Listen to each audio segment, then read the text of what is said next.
Modul Bela Negara Kepemimpinan Pancasila. Pelatihan Kepemimpinan Pengawas. Lembaga Administrasi Negara. Republik Indonesia. 2021. 2.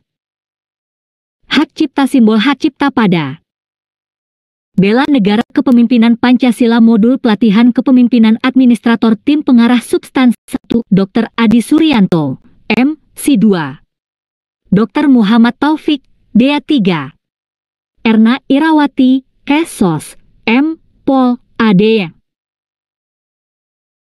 Penulis modul 1 Profesor Dr. Cecep Darmawan, SPD, SIP, MSI, MH2.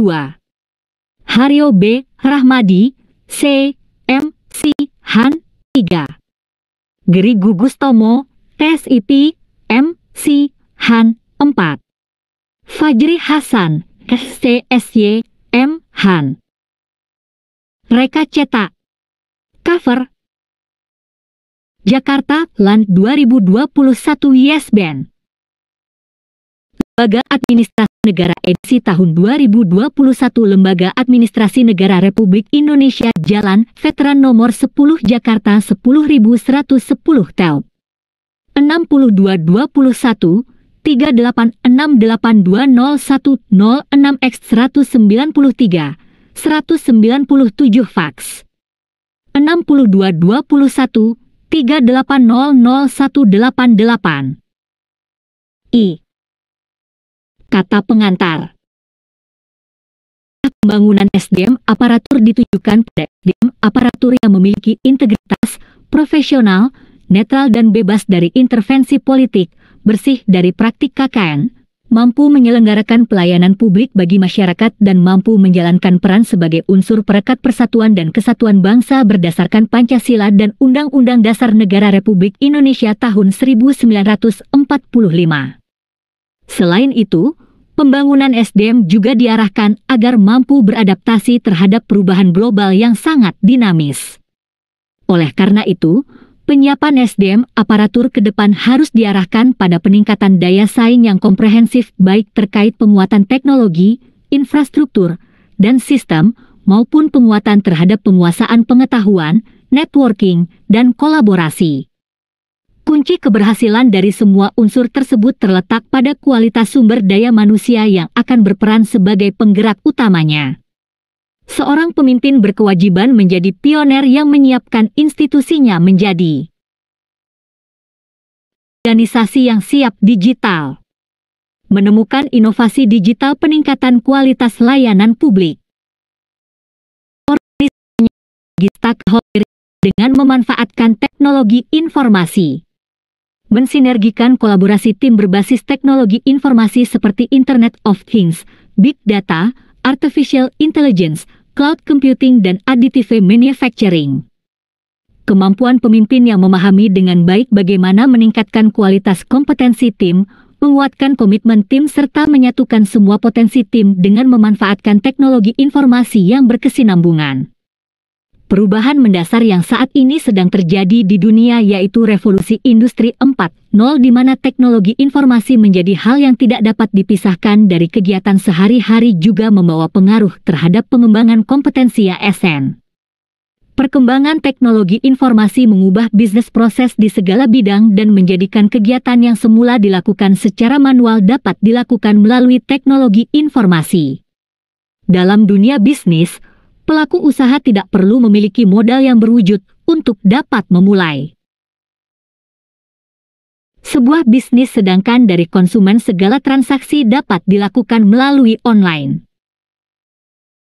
Untuk berbelanja, orang tidak perlu datang ke supermarket untuk mendapatkan barang yang dibutuhkan, namun dengan berbagai aplikasi, barang yang dibutuhkan tersebut dapat diantarkan langsung ke depan pintu rumah.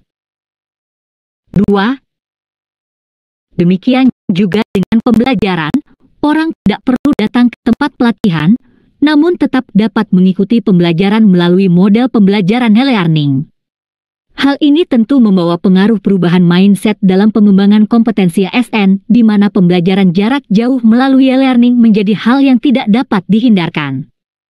Wajah kedikatan yang terjadi diperkaya dengan perubahan bisnis proses dari manual ke online yang mengubah sistem kedikatan lama yang lebih mengutamakan pembelajaran tatap muka dan di dalam kelas menjadi pembelajaran mandiri, jarak jauh dan tidak di dalam kelas.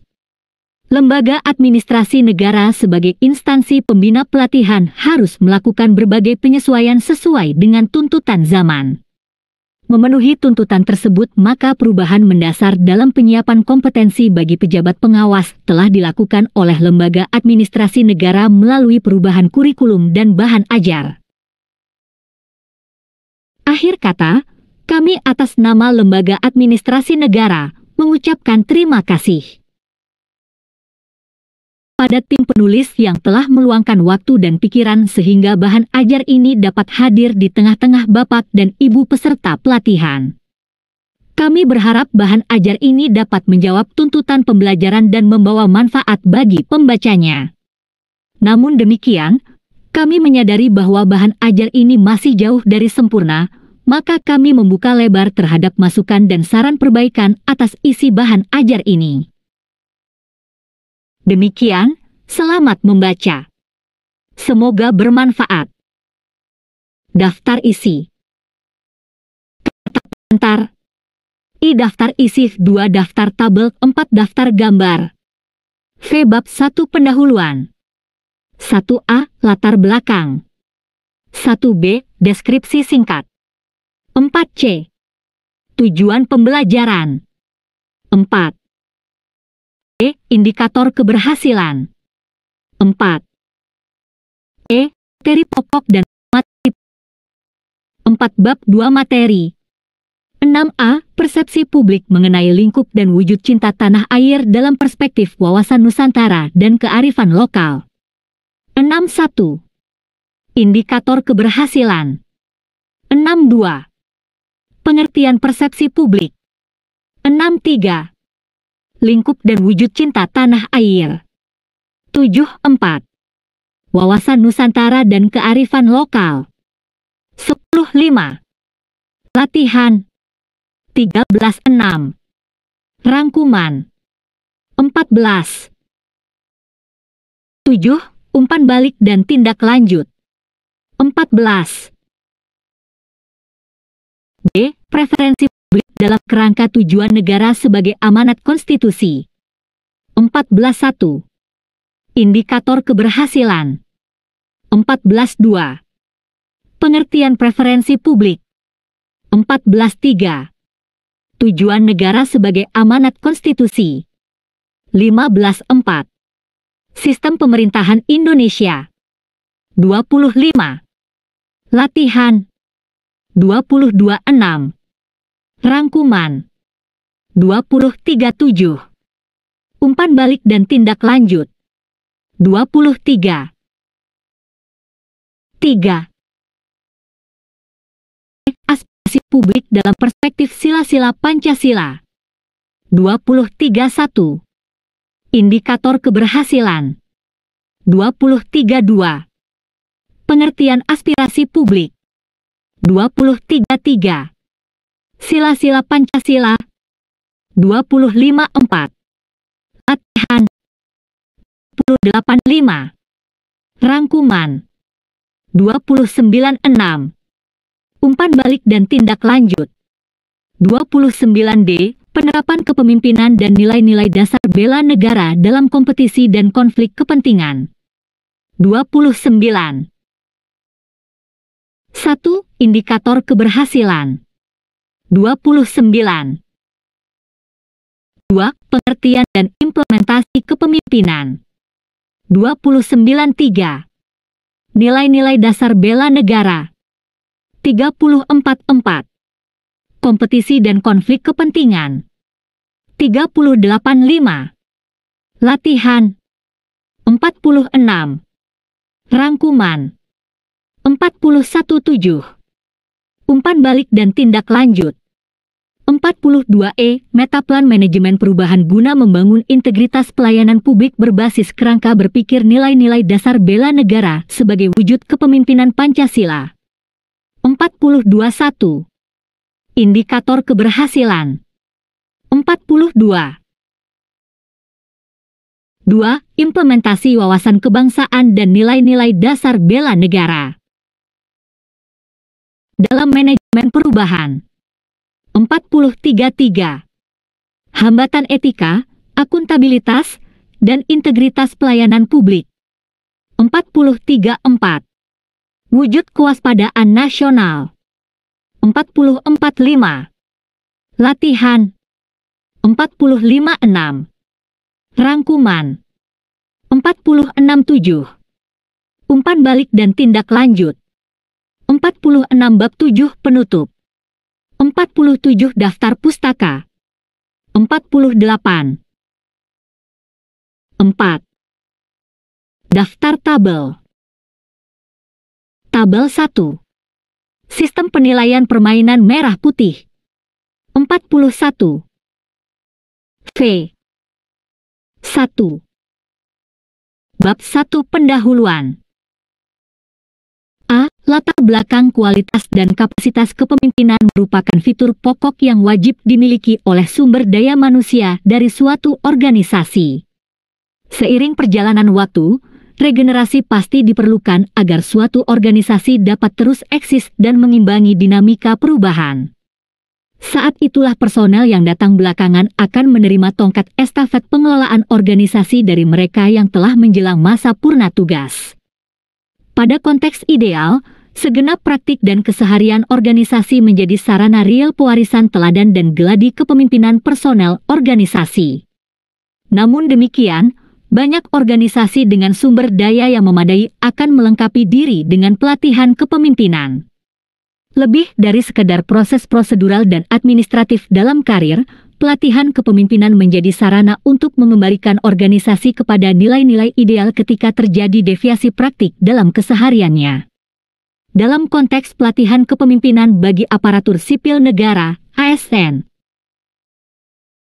nilai-nilai ideal sebagaimana dimaksud dalam paragraf di atas dapat mengacu pada nilai-nilai dasar bela negara. Pada faktanya, beberapa tahun sebelum modul ini mulai disusun, istilah bela negara memang semakin meningkat popularitasnya. Peningkatan fokus atensi publik serta tema kegiatan dan kebijakan pemerintah pada bela negara merupakan upaya untuk meningkatkan kontribusi beragam profesi dan lapisan masyarakat dalam memaknai praktik bela negara. Selama ini banyak kalangan menganggap bahwa bela negara merupakan dominasi sektoral pertahanan keamanan semata. Sementara itu, perkembangan bentuk dan wujud ancaman terhadap kelangsungan hidup bangsa dan negara semakin bersifat lintas sektoral yang tidak dapat diatasi melalui pendekatan pertahanan keamanan semata. Mulai dari manipulasi ajaran agama dan radikalisme yang menodai kehidupan demokrasi, liberalisasi ekonomi,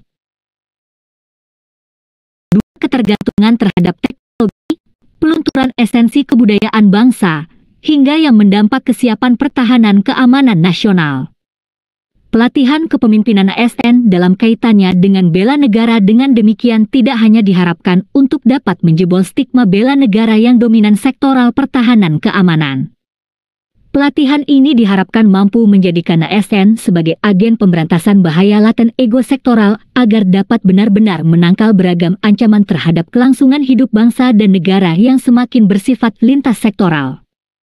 Pada praktiknya kelak, kesadaran akan pentingnya kerjasama sektoral akan memerlukan keterpaduan dan keselarasan yang utuh dengan segenap rakyat Indonesia sebagai faktor dominan yang utama dalam bela negara.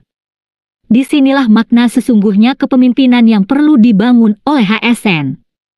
Kepemimpinan adalah kesadaran utuh akan keberadaan pemimpin dan yang dipimpin sebagai abdi negara kesatuan Republik Indonesia yang berkedaulatan. Rakyat, maka setiap jiwa dan pribadi ASN secara otomatis adalah ex officio abdi bagi segenap jiwa dan pribadi rakyat. Dalam kehidupan berbangsa dan bernegara, kedaulatan rakyat bukanlah semata rakyat secara fisik yang berhak atas pelayanan publik dari negara. Kedaulatan rakyat juga merupakan manifestasi dari kemerdekaan untuk menentukan nasib sendiri yang dapat dilihat antara lain dari beragam kebijakan nasional yang mengatur jalannya negara dan kelembagaan negara.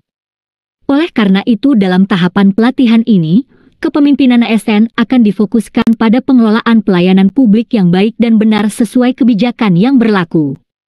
Lebih dari sekadar sikap dan perilaku pelayanan yang mudah dan memudahkan, keselarasan dan kesesuaian antara pelayanan publik dengan kebijakan yang berlaku merupakan dasar perwujudan etika dan akuntabilitas ASN. Bila menekuni dan memperteguh etika serta akuntabilitas, maka hal tersebut akan mewujud menjadi integritas. ASN berintegritas dengan demikian menjadi sendi. Sendi pengawal kebijakan negara yang merupakan manifestasi kedaulatan rakyat dan akan mengokohkan upaya bela negara. 3. Kepemimpinan yang melayani kebutuhan rakyat, yang beretika dan berintegritas, dan yang mengokohkan upaya bela negara, akan mengantarkan dan mengawal pencapaian visi pembangunan nasional untuk mewujudkan manusia Indonesia seutuhnya secara material dan spiritual. Inilah sedikit dari ciri kepemimpinan Pancasila, yaitu kepemimpinan yang memahami manusia dengan keutuhan kebutuhan jasmani dan rohaninya secara seimbang, yang juga mewujudkan manusia paripurna dengan segenap keutuhan potensinya. Rangkaian harapan dan diskusi di atas tentu bukanlah hal yang mudah dan cepat untuk diwujudkan. Karena tantangan yang kompleks inilah, pelatihan kepemimpinan pengawas akan membekali ASN dengan beragam keahlian dan keterampilan seperti kerja tim, musyawarah pengambilan keputusan, kreativitas pemecahan masalah, komunikasi publik, pemanfaatan teknologi informasi, hingga manajemen mutu dan pengawasan. Secara spesifik, Modul Bela Negara Kepemimpinan Pancasila dalam pelatihan kepemimpinan pengawas ini meliputi materi sebagai berikut. Persepsi publik mengenai lingkup dan wujud cinta tanah air dalam perspektif wawasan Nusantara dan kearifan lokal. Preferensi publik dalam kerangka tujuan negara sebagai amanat konstitusi. Aspirasi publik dalam perspektif sila-sila Pancasila.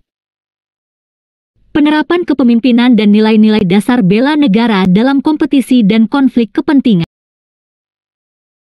Membangun integritas pelayanan publik berbasis kerangka berpikir nilai-nilai dasar bela negara sebagai wujud kepemimpinan Pancasila.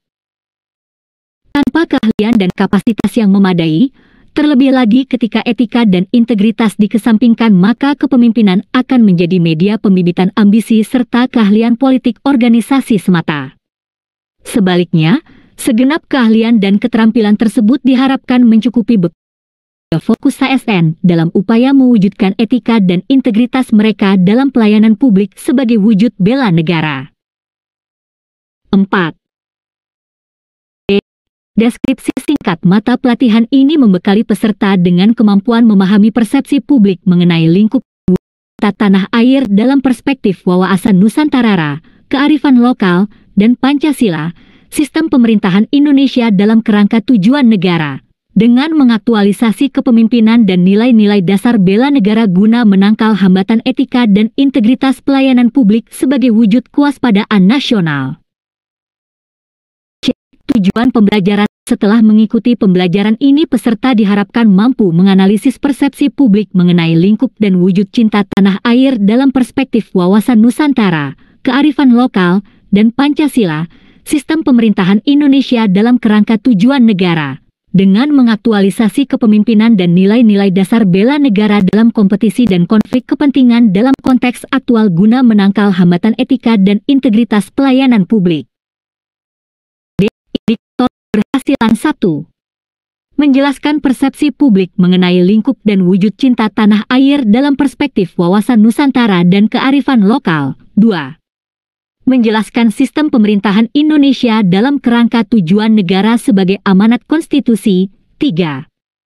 Menganalisis aspirasi publik dalam perspektif sila-sila Pancasila. 4. Penerapan kepemimpinan dan nilai-nilai dasar bela negara dalam kompetisi dan konflik kepentingan dalam konteks aktual guna menangkal hambatan etika dan integritas pelayanan publik sebagai wujud kewaspadaan nasional. Materi pokok dan submateri pokok 1.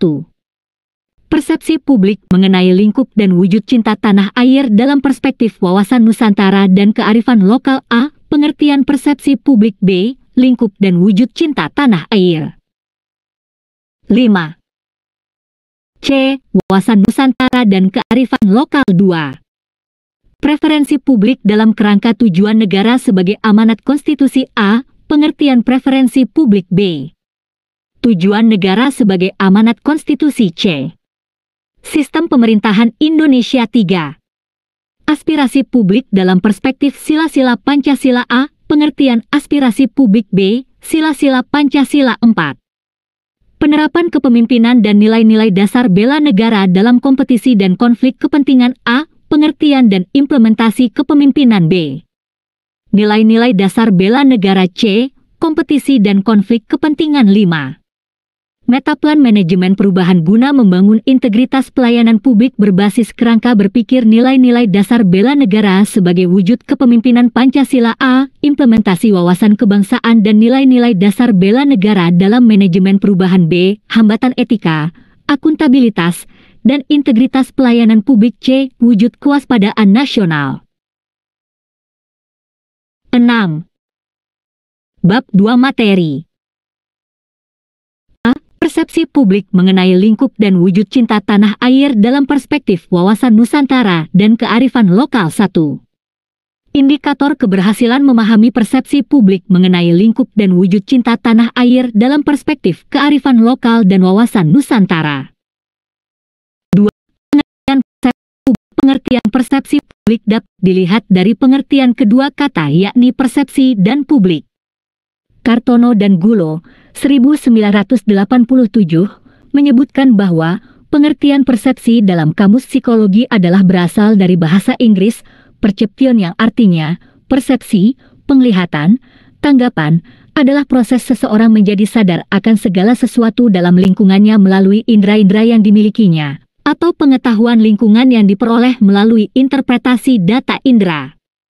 Berdasarkan hal tersebut, persepsi merupakan proses seseorang menanggapi atau melihat lingkungan di sekitarnya melalui panca indera yang ia miliki sehingga memiliki kesadaran akan segala sesuatu yang ada lingkungan sekitar.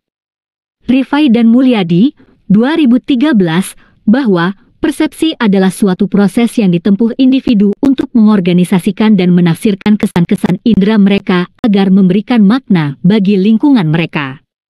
Dengan demikian, persepsi merupakan proses pemberian makna terhadap lingkungan sekitar melalui penafsiran dan pengorganisasian yang ditangkap oleh kesan indera seseorang. Sementara itu Robbins, 2015, mengartikan bahwa persepsi merupakan sebuah proses individu mengorganisasikan dan menginterpretasikan kesan sensoris untuk memberikan pengertian pada lingkungannya. Pengertian ini memberikan pemahaman bahwa persepsi merupakan suatu upaya yang dilakukan seorang individu untuk 7. Terjemahan serta yang ditangkap oleh panca indera untuk memberikan kesan terhadap lingkungan sekitar. Berbagai pengertian yang dikemukakan oleh berbagai ahli di atas dapat ditarik kesimpulan secara garis besar bahwa persepsi meliputi hal-hal sebagai berikut. 1. Persepsi merupakan tanggapan individu terhadap lingkungan sekitarnya. 2. Persepsi timbul akibat adanya penangkapan indera-indera seseorang terhadap lingkungan sekitar. 3. Persepsi membuat seseorang menginterpretasikan, mengelola, serta menafsirkan berbagai hal yang ditangkap oleh indera seseorang. 4. Persepsi melibatkan proses pemberian kesan dan tanggapan terhadap lingkungan sekitarnya. Pengertian publik diartikan oleh Syafi'i dan kawan-kawan. 1999, yaitu pengertian publik diartikan oleh Syafi'i dan kawan-kawan. 1999, yaitu sejumlah manusia yang memiliki kebersamaan berpikir, perasaan, harapan, sikap dan tindakan yang benar dan baik berdasarkan nilai-nilai norma yang mereka miliki. Publik dapat dimaknai sebagai masyarakat dalam arti sosiologis di mana mereka tinggal dan hidup bersama serta memiliki kesamaan pandangan, harapan, cita-cita bersama dan diikat oleh nilai dan norma yang hidup di antara mereka. Berdasarkan pengertian kedua istilah tersebut yakni persepsi dan publik, dapat diartikan bahwa persepsi publik merupakan proses bagaimana sekelompok masyarakat melihat, memandang dan menanggapi lingkungan sekitarnya melalui apa yang mereka tangkap dan terima oleh alat indera sehingga dapat memberikan kesan dan penafsiran terhadap apa yang terjadi di lingkungan sekitar mereka. 3. Lingkup dan wujud cinta tanah air menurut Suyadi, 2013. Cinta tanah air merupakan menurut Suyadi, 2013, cinta tanah air merupakan sikap dan perilaku yang mencerminkan rasa bangga, setia, peduli dan penghargaan yang tinggi. 8. Terhadap bahasa, budaya, ekonomi, politik dan sebagainya, sehingga tidak akan tergiur dengan tawaran bangsa lain yang dapat merugikan bangsa sendiri. Lebih konkretnya, cinta tanah air adalah suatu perasaan yang timbul dari hati seseorang warga negara untuk mengabdi, memelihara, melindungi tanah airnya dari segala ancaman dan gangguan. Pengertian tersebut menunjukkan bahwa cinta tanah air merupakan suatu perasaan yang timbul dari hati dan jiwa seseorang sehingga menimbulkan rasa peduli, rasa bangga, rasa setia kepada tanah airnya sendiri yang kemudian ditujukan dengan sikap dan perilaku yang tercermin dalam diri warga negara untuk membela dan mengabdi kepada tanah airnya serta melindungi dari berbagai ancaman, tantangan, hambatan, dan gangguan dari luar. Pada tanggal 17 Agustus 1945, bangsa Indonesia telah memproklamasikan dirinya sebagai bangsa yang merdeka dan berdaulat. Kemerdekaan dan kedaulatan bangsa ini tentunya dicapai dengan perjuangan serta pengorbanan yang begitu besar dari seluruh rakyat yang berjuang ketika itu. Bagaimanapun penjajahan yang dilakukan oleh kolonial sudah begitu menyengsarakan rakyat Indonesia, sehingga sejak saat itu bangsa Indonesia bertekad untuk terus membela dan melindungi tanah airnya dari berbagai ancaman, tantangan, hambatan, dan gangguan baik yang datang dari dalam maupun dari luar. Bangsa Indonesia tidak boleh lengah sedikit pun, sehingga penjajahan yang telah terjadi tidak boleh terulang kembali. Untuk itu rasa cinta tanah air harus terus ditumbuhkan dan diperkokoh agar dapat memberikan kesadaran bagi setiap warga negara untuk terus membela bangsa dan negaranya. Kemerdekaan yang telah diraih tentu harus diisi dengan berbagai hal positif. Persatuan dan kesatuan harus terus dipupuk agar masyarakat Indonesia siap bersatu untuk menghadapi berbagai ancaman yang mengganggu kepentingan bangsa dan negara.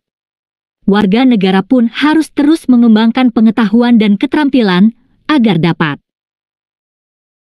berkontribusi bagi pembangunan bangsa dan negara. Oleh karenanya, 9. Perilaku dan tindakan yang mengarah pada perpecahan bangsa seperti fitnah, adu domba, saling menghasut, berbuat keonaran, bahkan melakukan kejahatan harus dihindari dan dicegah. Pemerintah pun harus terus melaksanakan pembangunan nasional sebagai bentuk mengisi kemerdekaan agar dapat memajukan bangsa dan negara Indonesia. Partisipasi warga negara dalam pembangunan pun harus negara Indonesia.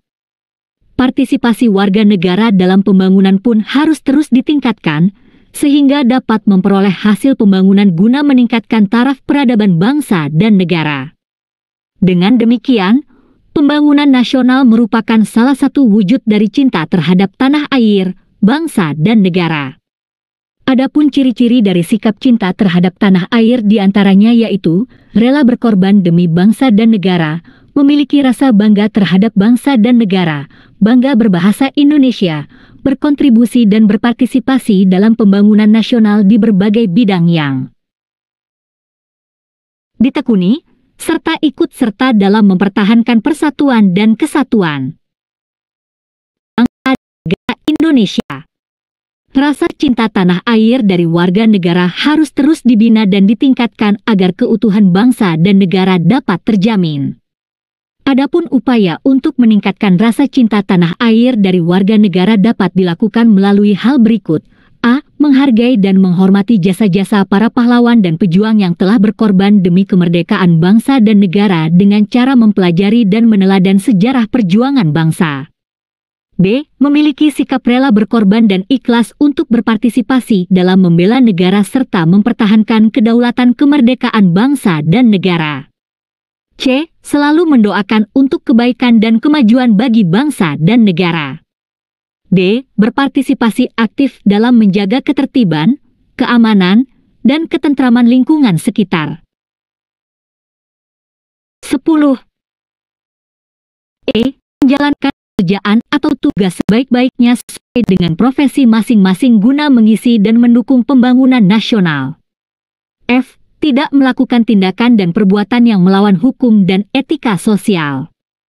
G. Bangga terhadap bahasa Indonesia, bendera merah putih, lagu kebangsaan serta simbol-simbol negara seperti burung Garuda, semboyan Bhinneka Tunggal Ika sebagai wujud rasa cinta tanah air.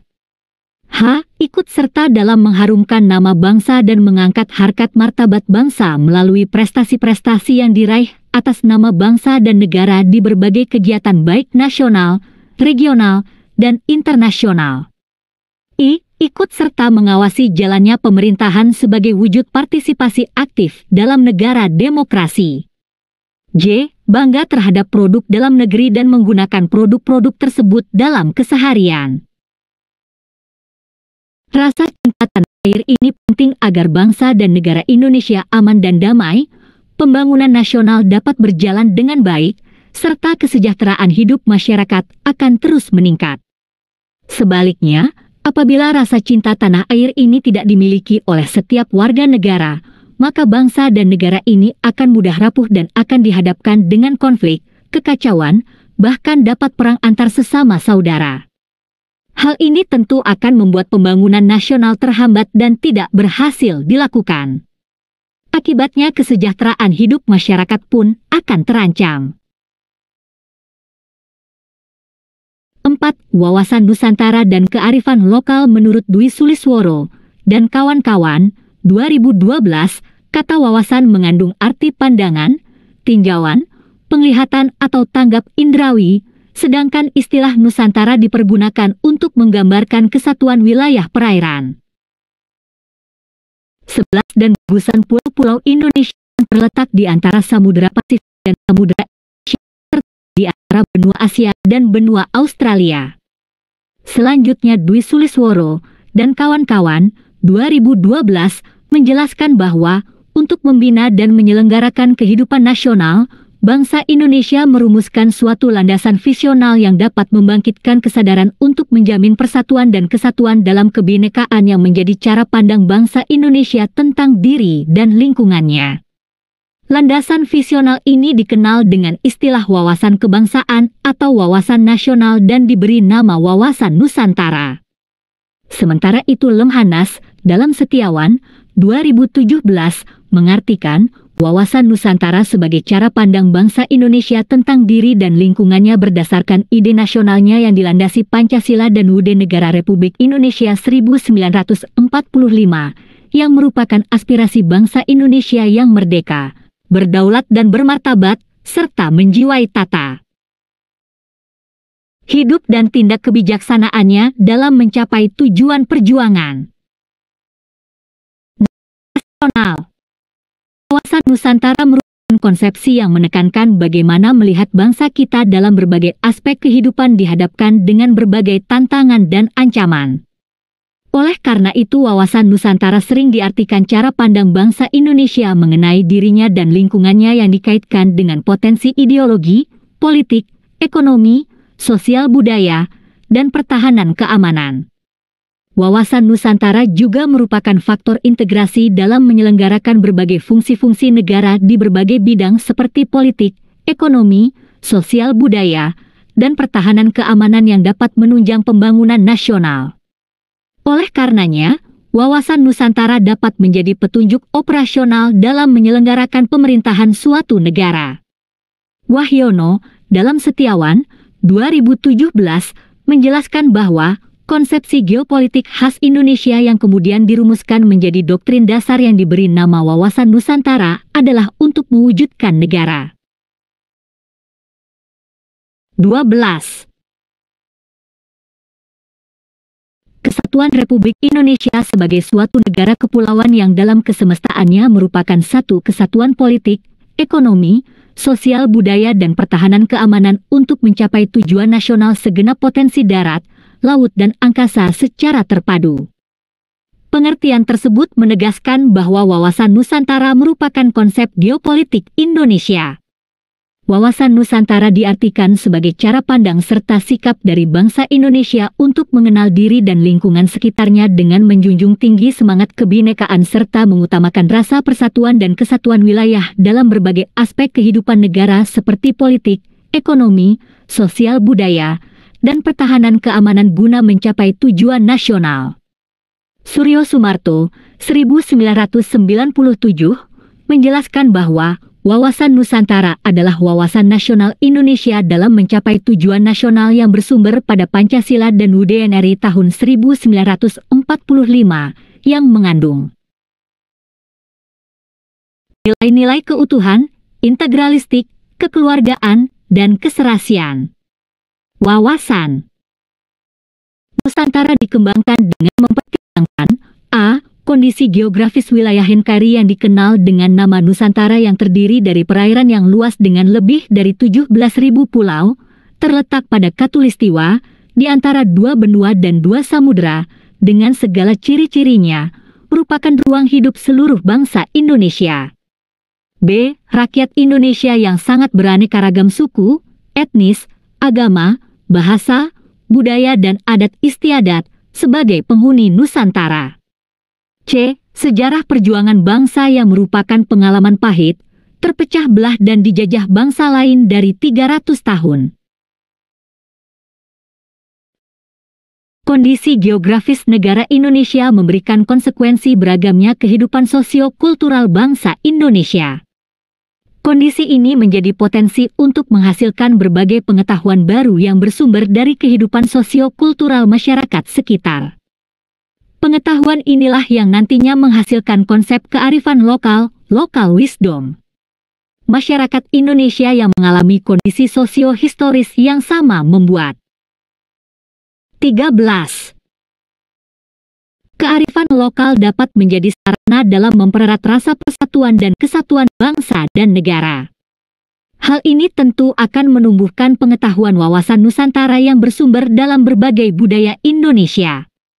Dengan demikian, nilai-nilai budaya yang hidup dalam masyarakat yang menjadi kearifan lokal dapat menjadi alternatif dalam memperkuat pemahaman wawasan Nusantara sehingga dapat memperkuat integrasi bangsa. Fajarini, 2014, menyebutkan bahwa kearifan lokal adalah pandangan kearifan lokal adalah hak hidup dan ilmu pengetahuan serta berbagai strategi kehidupan yang berwujud aktivitas yang dilakukan oleh masyarakat lokal dalam menjawab berbagai masalah dalam pemenuhan kebutuhan mereka. Dalam bahasa asing sering juga dikonsepkan sebagai kebijakan setempat, local wisdom, atau pengetahuan setempat, local knowledge, atau kecerdasan setempat, local genius. Sementara itu Rahyono, dalam Fajarini, 2014, menyebutkan bahwa kearifan lokal merupakan kecerdasan manusia yang dimiliki oleh kelompok. Itu yang diperoleh melalui pengalaman masyarakat. Dengan demikian, dapat dikatakan bahwa kearifan lokal merupakan hasil dari pengalaman masyarakat yang terkristalisasi dalam nilai-nilai dan pengetahuan yang dapat berguna bagi pembangunan nasional. 5. Latihan untuk menganalisis kaitan substansi nilai-nilai wawasan kebangsaan dan nilai-nilai dasar bela negara dalam sebuah kerangka berpikir yang utuh. Saudara beserta kelompok saudara akan diminta untuk melakukan survei mini untuk menangkap persepsi publik. Kegiatan survei mini secara bertahap antara lain: A. Penyusunan instrumen survei, B. Perencanaan lokasi dan target responden, C. Konsolidasi hasil survei mini, D. Menganalisis temuan dan pola menonjol serta saran tindak lanjut. 14. E. Penyusunan laporan dan memaparkan survei. 6. Rangkuman A. Persepsi publik merupakan proses bagaimana sekelompok masyarakat melihat, memandang dan menanggapi lingkungan sekitarnya melalui apa yang mereka tangkap dan terima oleh alat indera sehingga dapat memberikan kesan dan penafsiran terhadap apa yang terjadi di lingkungan sekitar mereka. B. Cinta tanah air adalah suatu perasaan yang timbul dari hati seseorang warga negara untuk mengabdi, memelihara, melindungi tanah airnya dari segala ancaman dan gangguan. C. Kearifan lokal merupakan kecerdasan manusia yang dimiliki oleh kelompok etnis tertentu yang diperoleh melalui pengalaman masyarakat. 7. Umpan balik dan tindak lanjut. Sudahkah saudara melakukan survei mini dan menjaring aspirasi publik? Jika sudah, maka saudara dapat melanjutkan untuk mempelajari materi berikutnya. Jika belum, saudara dapat meninjau kembali materi pokok di atas sebelum melanjutkan ke materi berikutnya. Preferensi publik dalam kerangka tujuan negara sebagai amanat konstitusi. 1. Indikator keberhasilan memahami preferensi publik dalam kerangka tujuan negara sebagai amanat konstitusi. 2. Pengertian preferensi publik. Preferensi publik berasal dari dua kata, yakni preferensi dan publik. Untuk mengetahui makna dari preferensi publik, maka harus terlebih dahulu mengetahui apa itu preferensi dan apa itu publik. 15. Menurut Andy Pierre, 1994, mengartikan, preferensi adalah perangkat mental yang terdiri dari suatu campuran dari perasaan, harapan, pendirian, prasangka, rasa takut, atau kecenderungan lain yang mengarahkan individu kepada suatu pilihan tertentu. Pengertian tersebut memberikan pemahaman bahwa preferensi merupakan kecenderungan individu terhadap suatu pilihan tertentu. Preferensi secara sempit juga merupakan pilihan suka atau tidak suka, like or dislike, terhadap suatu hal. Preferensi merupakan salah satu konsep yang terdapat dalam ilmu sosial. Preferensi memiliki arti sebagai pilihan nyata atau kecenderungan pilihan terhadap alternatif-alternatif atau kemungkinan tertentu yang didasarkan oleh berbagai faktor seperti kesenangan, kepuasan diri maupun nilai guna dari suatu hal. Sementara itu, publik diartikan oleh Abdurrahman, 2001, merupakan sekelompok orang yang mempunyai perhatian pada sesuatu hal yang sama, mempunyai minat dan kepentingan yang sama. Publik dapat merupakan grup kecil, terdiri atas orang-orang dengan jumlah sedikit, juga dapat merupakan kelompok besar. Biasanya individu-individu yang termasuk dalam kelompok itu mempunyai rasa solidaritas terhadap kelompoknya, walaupun tidak terikat oleh struktur yang nyata, tidak berada pada suatu tempat atau ruangan, dan tidak mempunyai hubungan langsung. Berdasarkan pengertian-pengertian tersebut dapat diartikan bahwa preferensi publik merupakan kecenderungan pilihan masyarakat terhadap suatu hal yang sama serta memiliki minat dan kepentingan yang sama. 3. Tujuan negara. Sebagai amanat konstitusi, setiap negara di seluruh dunia tentunya memiliki tujuan dan cita-cita dalam pendirian negara. Tujuan negara menjadi instrumen acuan yang sangat penting dalam menyusun berbagai kebijakan yang mengatur kehidupan warga negara. Tujuan negara haruslah sejalan dengan cita-cita yang diinginkan warga negara sebagai penghuni suatu negara. Oleh 16. Karenanya, tujuan negara sangat dipengaruhi oleh wilayah serta sejarah pembentukan negara tersebut. Negara Indonesia sebagai negara hukum yang demokratis secara tegas menuangkan tujuan negaranya dalam konstitusi, yakni Undang-Undang Dasar Negara Republik Indonesia tahun 1945. Dalam alinea keempat pembukaan UUD NRI tahun 1945 disebutkan bahwa tujuan dari negara Indonesia ialah melindungi segenap bangsa Indonesia dan seluruh tumpah darah Indonesia, dan untuk memajukan kesejahteraan umum, mencerdaskan kehidupan bangsa, dan ikut melaksanakan ketertiban dunia yang berdasarkan kemerdekaan. Tujuan dari negara Indonesia ialah perdamaian abadi dan keadilan sosial. Tujuan negara tersebut bila direduksi meliputi tujuan perlindungan, kesejahteraan, pencerdasan serta ketertiban dan perdamaian. Adapun penjelasan dari tujuan-tujuan tersebut sebagai berikut. A. Tujuan perlindungan dalam pembukaan UUD NRI tahun 1945 alinea keempat.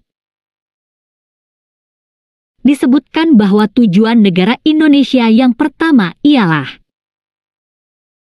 melindungi segenap bangsa Indonesia dan seluruh tumpah darah Indonesia. Tujuan perlindungan ini dapat dimaknai bahwa negara wajib Indonesia.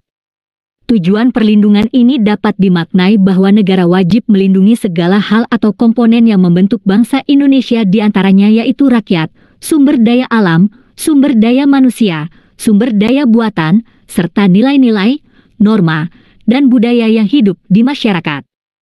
Negara juga harus melindungi hak-hak asasi warga negara yang merupakan fitrah yang melekat dalam diri setiap insan. Untuk itu dalam konstitusi negara harus mencantumkan perlindungan akan hak-hak asasi warga negara. Hal ini menjadi bentuk perlindungan negara terhadap negaranya.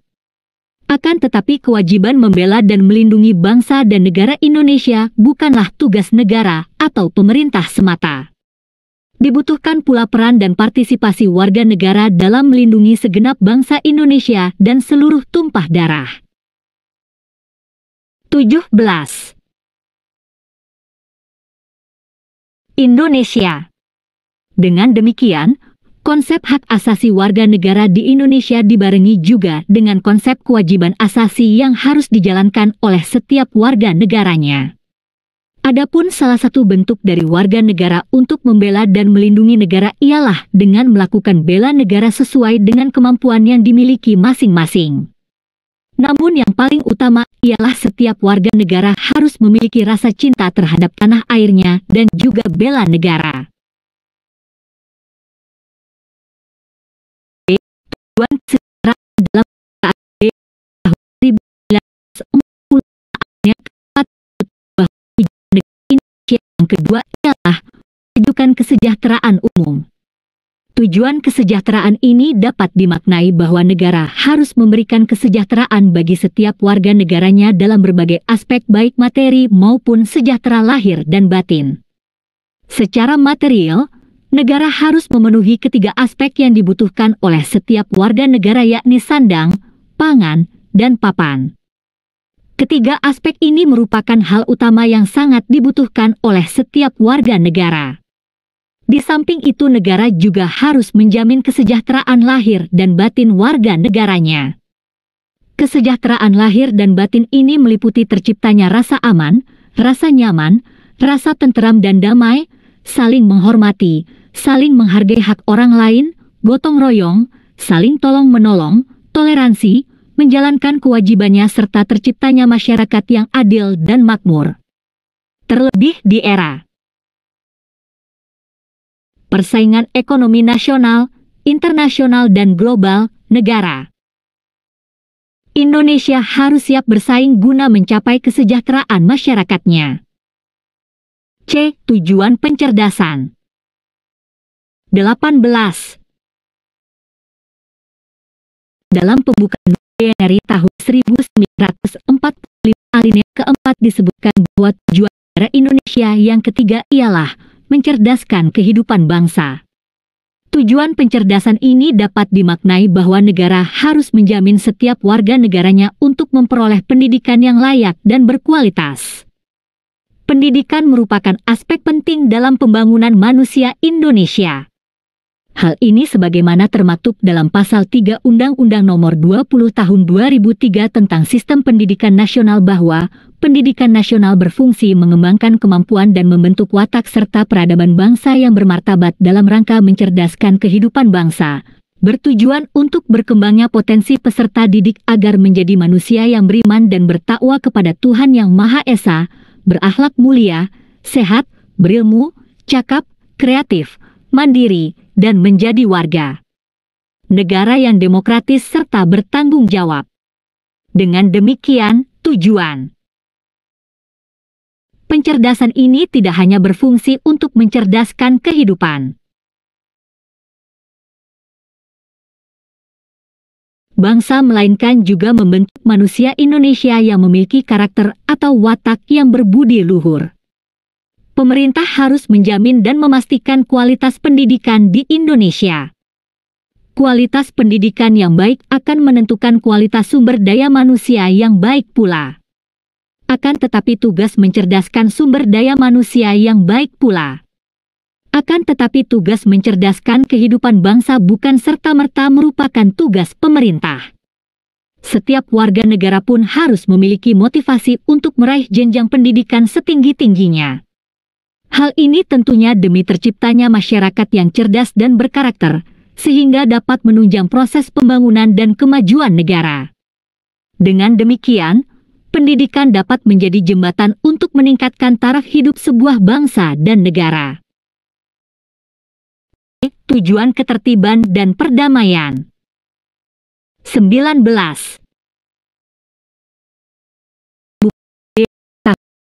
945 alinea 4 disebutkan bahwa tujuan Indonesia yang keempat ialah ikut melaksanakan ketertiban dunia yang berdasarkan kemerdekaan, perdamaian abadi dan keadilan sosial. Tujuan ketertiban dan perdamaian ini dapat dimaknai bahwa perdamaian merupakan cita-cita dari setiap negara di dunia. Perdamaian ini meliputi perdamaian di dalam negeri dan perdamaian di luar negeri. Perdamaian di dalam negeri dapat tercipta apabila pemerintah membuat berbagai kebijakan yang dapat menciptakan kesejahteraan bagi setiap warga negaranya. Masyarakat yang sejahtera tentunya di dalam negeri akan menciptakan suasana damai, tentram, tertib, aman dan nyaman. Kekacauan yang terjadi seringkali disebabkan oleh kondisi masyarakat yang kurang sejahtera. Dengan demikian, perdamaian dapat dicapai apabila masyarakat merasa sejahtera. Di samping itu, perdamaian di dalam negeri juga dapat terwujud apabila masyarakatnya memiliki rasa saling menghargai dan saling menghormati perbedaan yang ada. Perdamaian juga dapat terbentuk apabila masyarakatnya mendukung terciptanya kondisi perdamaian baik antar individu, antar kelompok, antar suku, antar umat beragama, dan sebagainya.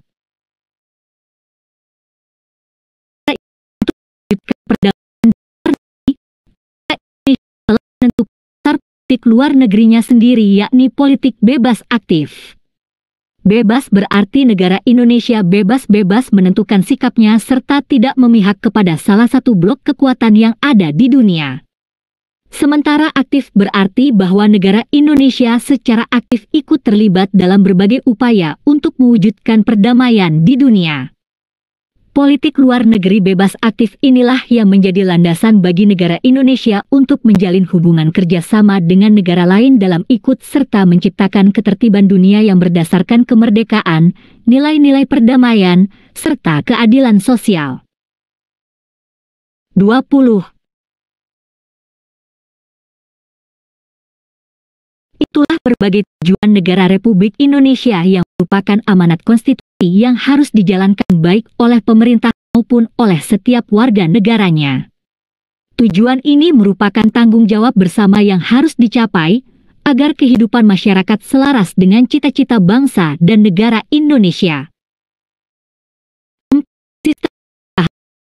Sistem pemerintahan merupakan gabungan dua konsep berbeda yaitu pemerintahan. Sistem diartikan Carl J. Friedrich dalam Kusnardi dan Ibrahim 2010 adalah suatu keseluruhan terdiri dari beberapa bagian-bagian maupun hubungan fungsional terhadap keseluruhannya, sehingga hubungan itu menimbulkan suatu ketergantungan antara bagian-bagian yang akibatnya jika salah satu bagian tidak bekerja dengan baik maka akan mempengaruhi keseluruhan itu. Sementara itu pemerintahan dapat diartikan secara luas maupun secara sempit. Secara sempit sistem pemerintahan merupakan penyelenggaraan pemerintahan dalam hubungannya antara eksekutif dengan legislatif. Secara luas Kusnardi dan Ibrahim 2010 mengartikan secara sempit. Secara luas Kusnardi dan Ibrahim, pemerintahan dalam arti luas adalah segala urusan yang dilakukan oleh negara dalam menyelenggarakan kesejahteraan rakyatnya dan kepentingan negara sendiri. Jadi tidak diartikan sebagai pemerintah yang hanya tugas eksekutif saja, melainkan juga meliputi tugas-tugas lainnya termasuk legislatif dan yudikatif. Dalam suatu negara terdapat beberapa pembagian kekuasaan negara sebagaimana konsep Trias Politica Montesquieu, Nurdiaman, 2007, diantaranya yaitu A. Kekuasaan eksekutif yakni kekuasaan yang menjalankan undang-undang. B. Kekuasaan legislatif yakni kekuasaan yang membentuk suatu peraturan perundang-undangan. 21. C. Kekuasaan yudikatif yakni kekuasaan kehakiman. Kekuasaan negara tersebut tak berhubungan satu sama lainnya dalam menjalankan tugas wewenangnya dalam suatu sistem pemerintahan. Oleh karena itu berbicara mengenai sistem pemerintahan maka tidak akan lepas dari persoalan bagaimana pembagian kekuasaan lembaga-lembaga negara serta hubungannya satu sama lainnya dalam penyelenggaraan pemerintahan yang bertujuan untuk mencapai kepentingan rakyatnya. Sistem pemerintahan Indonesia diatur secara tegas dalam konstitusi negara yakni Undang-Undang Dasar Negara Republik Indonesia tahun 1945. Dalam konstitusi negara, telah diatur bahwa sistem pemerintahan negara Indonesia saat ini menganut sistem presidensial. Sistem presidensial merupakan sistem suatu negara yang dipimpin oleh seorang presiden. Negara Indonesia saat ini menganut sistem presidensial. Sistem presidensial presiden dalam sistem presidensial memiliki kedudukan baik sebagai kepala negara maupun sebagai kepala pemerintahan. Bentuk negara Indonesia adalah negara kesatuan dengan prinsip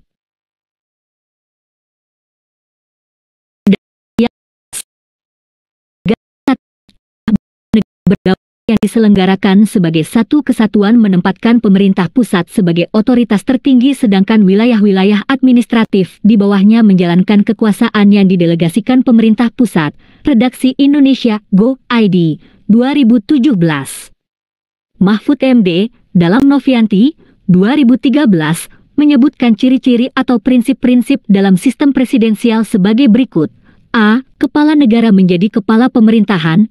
B. Pemerintah tidak bertanggung jawab kepada parlemen, DPR. C. Menteri-menteri diangkat dan bertanggung jawab kepada presiden. D. Eksekutif dan legislatif sama-sama kuat. 22.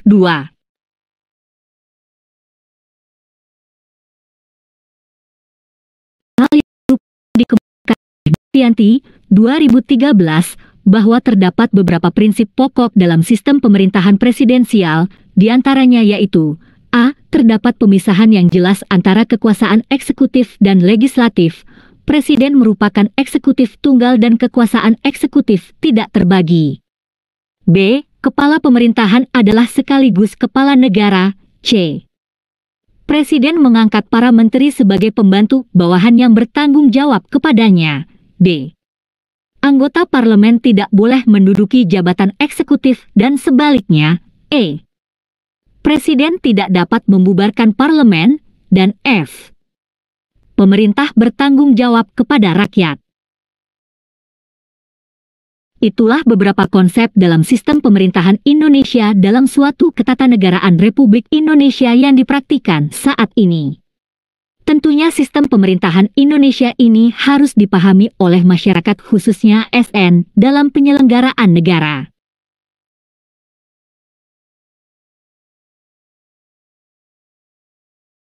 Lima, latihan untuk menganalisis kaitan substansi nilai-nilai wawasan kebangsaan dan nilai-nilai dasar bela negara dalam sebuah kerangka berpikir yang utuh. Saudara beserta kelompok saudara akan diminta untuk melakukan survei mini untuk menangkap preferensi publik. Kegiatan survei mini secara bertahap antara lain: A. Penyusunan instrumen survei. B. Perencanaan lokasi dan target responden. C. Konsolidasi hasil survei mini. D. Menganalisis temuan dan pola menonjol serta saran tindak lanjut. E. Penyusunan laporan dan memaparkan survei. 23. 6. Preferensi publik merupakan kecenderungan pilihan masyarakat terhadap suatu hal yang sama serta memiliki minat dan kepentingan yang sama. B. Tujuan negara dalam pembukaan UUD NRI tahun 1945. Bila kalimatnya direduksi akan didapati poin-poin penting, yaitu meliputi tujuan perlindungan, kesejahteraan, pencerdasan dan ketertiban dan perdamaian. C. Perdamaian di luar negeri. Negara Indonesia telah menentukan dasar politik luar negerinya sendiri, yakni politik bebas aktif. Perdamaian di dalam negeri juga dapat terwujud apabila masyarakatnya memiliki rasa saling menghargai dan saling menghormati perbedaan yang ada. 7. Umpan balik dan tindak lanjut. Sudahkah saudara melakukan survei mini dan menemukan preferensi publik? Jika sudah, maka saudara sudah dianggap paham mengenai materi pokok kedua ini. Jika belum, saudara dapat meninjau dan memahami kembali mengenai isi dari materi pokok ini. Aspirasi publik dalam perspektif sila-sila Pancasila 1. Indikator keberhasilan memahami aspirasi publik dalam perspektif sila-sila Pancasila.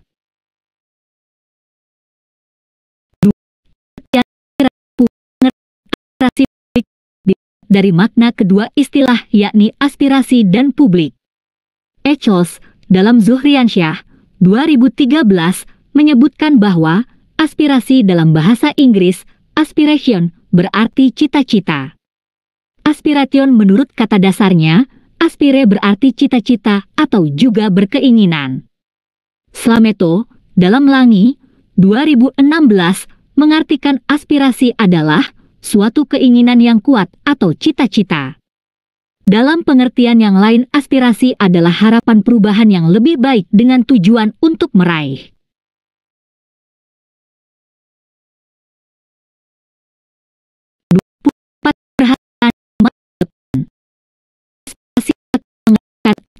Individu lebih fokus pada pencapaian tujuan-tujuan tersebut. Berdasarkan pandangan tersebut dapat diartikan bahwa aspirasi merupakan keinginan, cita-cita, atau harapan yang bertujuan untuk mendapatkan sesuatu yang lebih baik di masa yang akan datang. Pandangan lain dikemukakan oleh Hurlok dalam Langai 2016 bahwa arti aspirasi juga adalah keinginan yang sangat kuat yang ditandai dengan usaha untuk meraih sesuatu hal yang dipandang lebih tinggi dan lebih bernilai dari keadaan sekarang. Keinginan ini bisa berupa peningkatan status individu maupun keinginan yang bersifat ekstreme, terlalu berani ataupun tidak wajar. Sementara itu Zuhriansyah 2013 menjelaskan bahwa aspirasi adalah harapan dan tujuan keberhasilan pada masa yang akan datang, beraspirasi bercita-cita, berkeinginan, berhasrat serta keinginan yang kuat untuk mencapai sesuatu, seperti keberhasilan dalam tujuan keinginan tersebut. Pandangan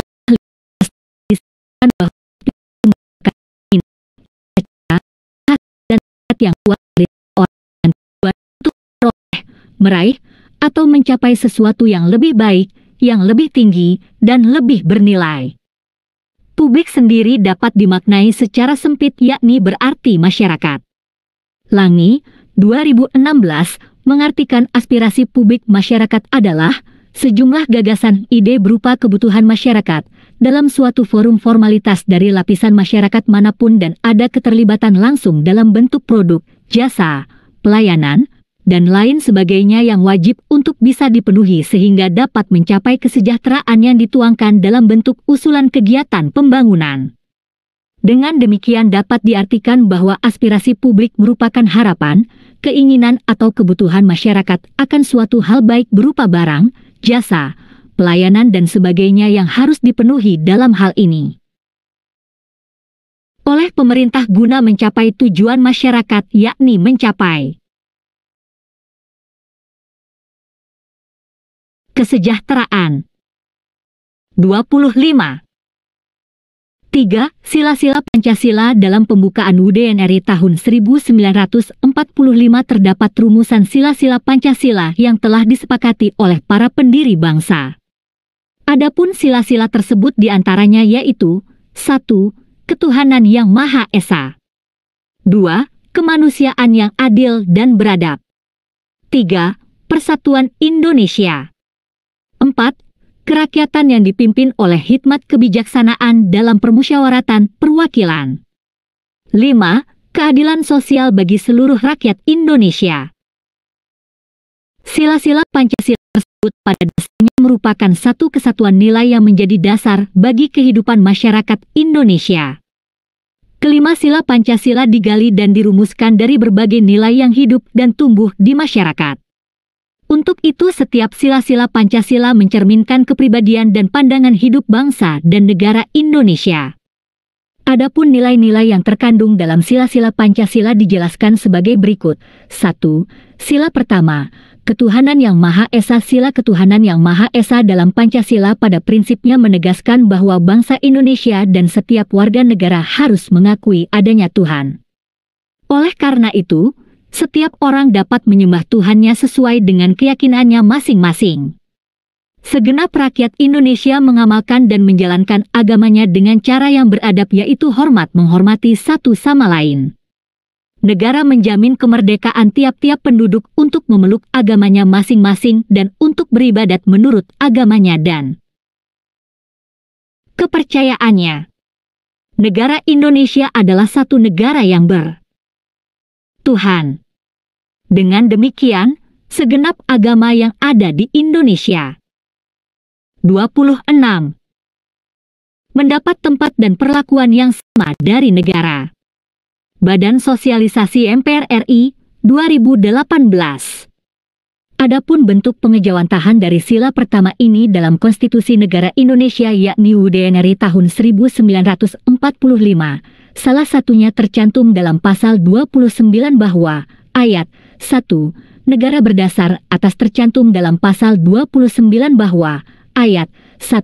Negara berdasar atas ketuhanan yang Maha Esa. Ayat 2. Negara menjamin kemerdekaan tiap-tiap penduduk untuk memeluk agamanya masing-masing dan untuk beribadat menurut agamanya dan kepercayaannya itu. 2. Sila kedua, kemanusiaan yang adil dan beradab. Kemanusiaan yang adil dan beradab merupakan kesadaran sikap dan perbuatan manusia yang didasarkan kepada potensi akal budi dan hati nurani manusia dalam hubungan dengan norma-norma dan kesusilaan umum, baik terhadap diri pribadi, sesama manusia maupun terhadap alam dan hewan. Kemanusiaan yang adil dan beradab adalah akhlak mulia yang dicerminkan dalam sikap dan perbuatan manusia, yang sesuai dengan kodrat, hakikat, dan martabat manusia. Potensi kemanusiaan tersebut dimiliki oleh semua manusia tanpa kecuali. Mereka harus diperlakukan sesuai dengan nilai-nilai kemanusiaan, sesuai dengan fitrahnya, sebagai makhluk Tuhan yang mulia. Kemanusiaan yang adil dan beradab dijawantahkan dalam implementasi hak dan kewajiban asasi manusia serta komitmen terhadap penegakan hukum. Badan Sosialisasi MPR RI, 2018. Adapun bentuk pengejawantahan dari sila kedua ini dalam Konstitusi Negara Indonesia yakni UUD RI tahun 1945 tercantum dalam pasal-pasal mengenai hak asasi manusia. Salah satunya dalam pasal 28 yang menyebutkan bahwa kemerdekaan berserikat dan berkumpul, mengeluarkan pikiran dengan lisan dan tulisan dan sebagainya ditetapkan dengan undang-undang. 3. Sila ketiga, Persatuan Indonesia. Persatuan Indonesia dalam sila ketiga ini mencakup persatuan dalam arti ideologis, politik, ekonomi sosial budaya dan keamanan. 27. Persatuan Indonesia ialah persatuan kebangsaan Indonesia yang dibentuk atas bersatunya beragam latar belakang sosial, budaya, politik, agama, suku, bangsa, dan ideologi yang mendiami wilayah Indonesia bersepakat menyatakan sebagai satu bangsa, satu tanah air, dan satu bahasa yang didorong untuk mencapai kehidupan kebangsaan yang bebas dalam wadah negara yang merdeka dan berdaulat dengan satu bendera negara, satu bahasa negara, satu lambang Garuda Pancasila, serta satu lagu Kebangsaan Indonesia Raya. Badan Sosialisasi MPR RI, 2018. Adapun bentuk pengejawantahan dari sila ketiga ini dalam Konstitusi Negara Indonesia yakni UUD RI tahun 1945, salah satunya tercantum dalam pasal 1 ayat 1, bahwa negara Indonesia ialah negara kesatuan yang berbentuk republik. 4. Sila keempat, kerakyatan yang dipimpin oleh hikmat kebijaksanaan dalam permusyawaratan perwakilan. Sila kerakyatan yang dipimpin oleh hikmah kebijaksanaan dalam permusyawaratan perwakilan, mufakat atau demokrasi, dalam Pancasila pada prinsipnya menegaskan bahwa bangsa Indonesia akan terus memelihara dan mengembangkan semangat bermusyawarah untuk mencapai mufakat dalam perwakilan. Bangsa Indonesia akan tetap memelihara dan mengembangkan kehidupan demokrasi. Bangsa Indonesia akan memelihara serta mengembangkan kearifan dan kebijaksanaan dalam bermusyawarah. Badan Sosialisasi MPR RI, 2018. Adapun bentuk pengejawantahan dari sila keempat ini dalam Konstitusi Negara Indonesia yakni UUD RI tahun 1945, salah satunya tercantum dalam pasal mengenai Majelis Permusyawaratan Rakyat. Dalam pasal 2 ayat 1, menyebutkan bahwa Majelis Permusyawaratan Rakyat terdiri atas anggota-anggota Dewan Perwakilan Rakyat dan anggota Dewan Perwakilan Daerah yang dipilih melalui pemilihan umum dan diatur lebih lanjut dengan Undang-Undang 28. 5. Sila kelima, keadilan sosial bagi seluruh rakyat Indonesia. Sila keadilan sosial bagi seluruh rakyat Indonesia, kesejahteraan, dalam Pancasila pada prinsipnya menegaskan bahwa siogianya tidak akan ada kemiskinan dalam Indonesia merdeka. Bangsa Indonesia bukan hanya memiliki demokrasi politik, tetapi juga demokrasi ekonomi. Indonesia harus memiliki keadilan politik dan keadilan ekonomi sekaligus. Indonesia harus memiliki kehidupan yang adil dan makmur bagi seluruh rakyat Indonesia. Badan Sosialisasi MPR RI, 2018. Adapun bentuk pengejawantahan dari sila keempat ini dalam Konstitusi Negara Indonesia yakni UUD RI tahun 1945, salah satunya tercantum dalam pasal mengenai perekonomian nasional dan kesejahteraan sosial. Dalam pasal 33 menyebutkan bahwa, ayat 1, perekonomian disusun sebagai usaha bersama berdasar atas asas kekeluargaan.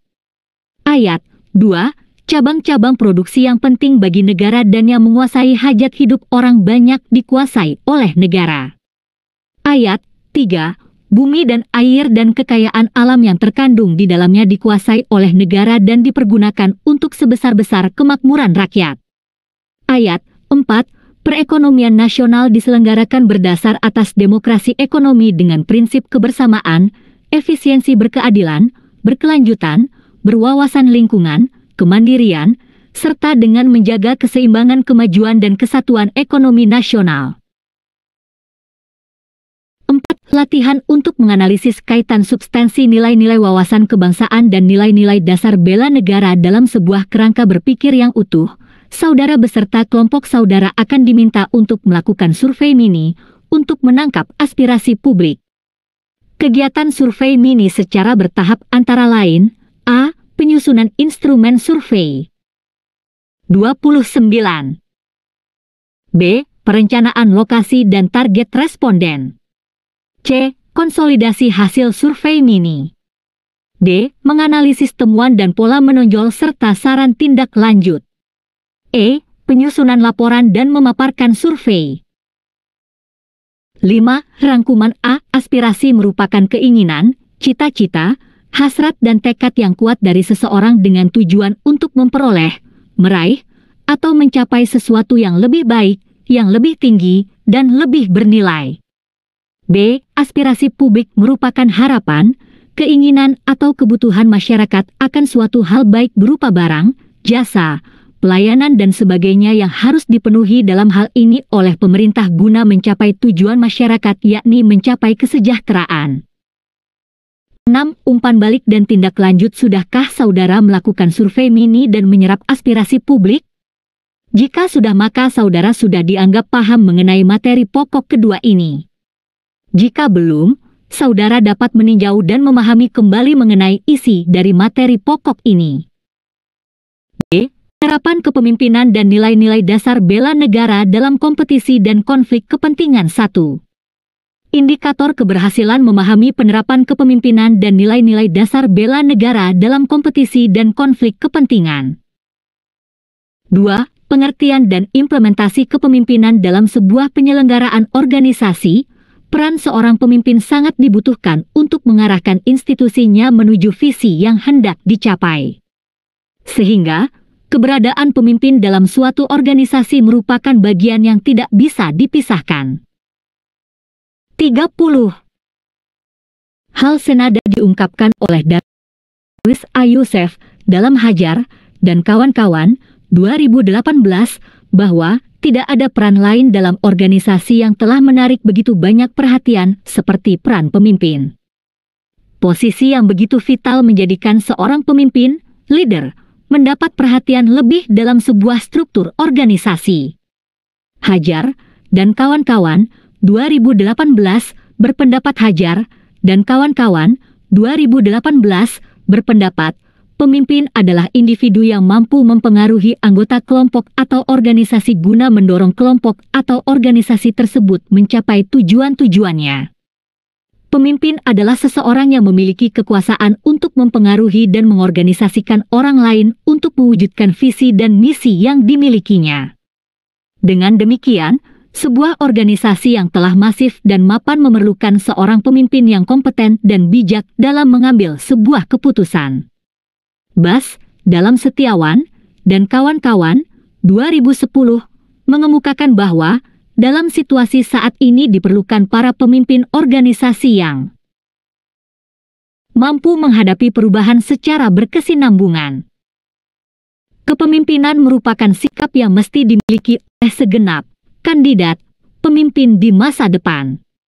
Freddy K. Kalijernih, 2010, mendefinisikan kepemimpinan sebagai pengaruh yang ditebarkan kepada suatu kelompok atau lembaga, atau kualitas-kualitas personal yang memperkuat kepatuhan sukarela dari pihak-pihak lain. Dengan demikian, pemimpin yang memiliki jiwa kepemimpinan adalah seseorang yang memiliki kekuasaan dan pengaruh dalam mengendalikan serta mengatur orang lain. Lucier N. Robert, dalam Hajar dan kawan-kawan, 2018, mendefinisikan kepemimpinan dengan sifat penerapan pengaruh oleh seorang anggota kelompok atau organisasi terhadap anggota lainnya guna mendorong kelompok atau organisasi mencapai tujuan-tujuannya. Definisi kepemimpinan yang dikemukakan oleh Lucier memiliki perbedaan dengan pengertian dikemukakan oleh Freddy K. Kalijernih di atas. Bila diperhatikan, pendapatnya tersebut lebih kepada seorang motivator yang mendorong seseorang untuk termotivasi mencapai tujuannya. 31. Dengan begitu, seorang pemimpin turut andil dalam membawa keberhasilan suatu organisasi dalam mencapai tujuan dan cita-citanya. Siagian, Setiawan, dan kawan-kawan, 2010, Siagian, Setiawan, dan kawan-kawan, 2010, berpendapat bahwa keberhasilan atau kegagalan yang dialami sebagian besar organisasi ditentukan oleh kualitas kepemimpinan yang dimiliki oleh orang-orang yang diserahi tugas memimpin organisasi tersebut. Artinya, seorang pemimpin berpengaruh besar terhadap tercapainya misi dan visi suatu organisasi instansi, dengan catatan bahwa seorang pemimpin harus memiliki jiwa kepemimpinan yang berkualitas. Raharjo Nafisah, 2006, menjelaskan bahwa seorang pemimpin sebagai simbol sebuah struktur tertinggi dalam organisasi instansi, lembaga sering dihubungkan dengan kualitas dari organisasi tersebut. Keberhasilan atau kegagalan suatu organisasi baik yang berorientasi bisnis maupun publik, biasanya dipersepsikan sebagai keberhasilan atau kegagalan pemimpin.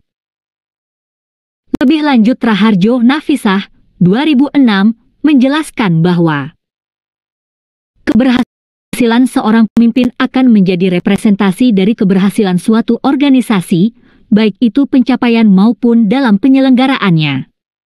Logikanya, semakin tinggi seseorang dalam status sosialnya, maka semakin tinggi pula tanggung jawabnya, termasuk semakin besar pula persepsi, pandangan yang mengarah padanya.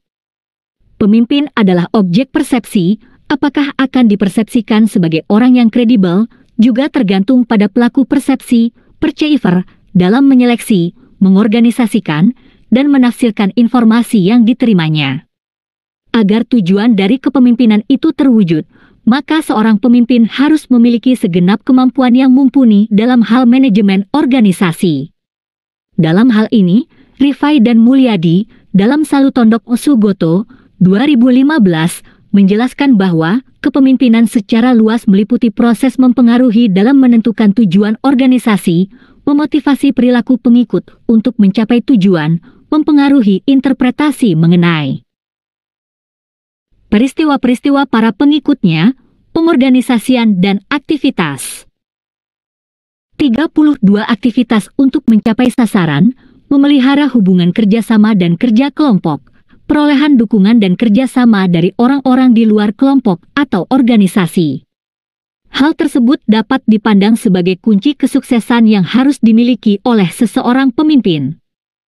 Pandangan berbeda dikemukakan oleh Gary A. Yulp dan Van Vliet dalam Raharjo Nafisah, 2006, yang menyebutkan kesesuaian antara gaya kepemimpinan, norma-norma dan kultur organisasi dipandang sebagai suatu prasyarat kunci untuk kesuksesan prestasi tujuan organisasi.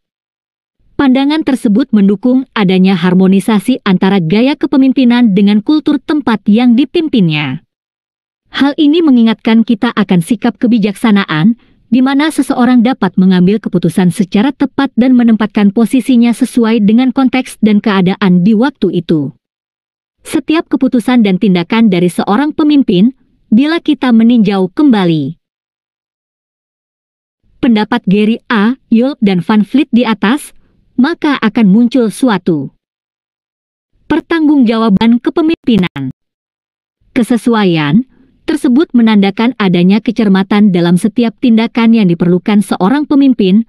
Hal ini berkaitan dengan kepemimpinan bertanggung jawab.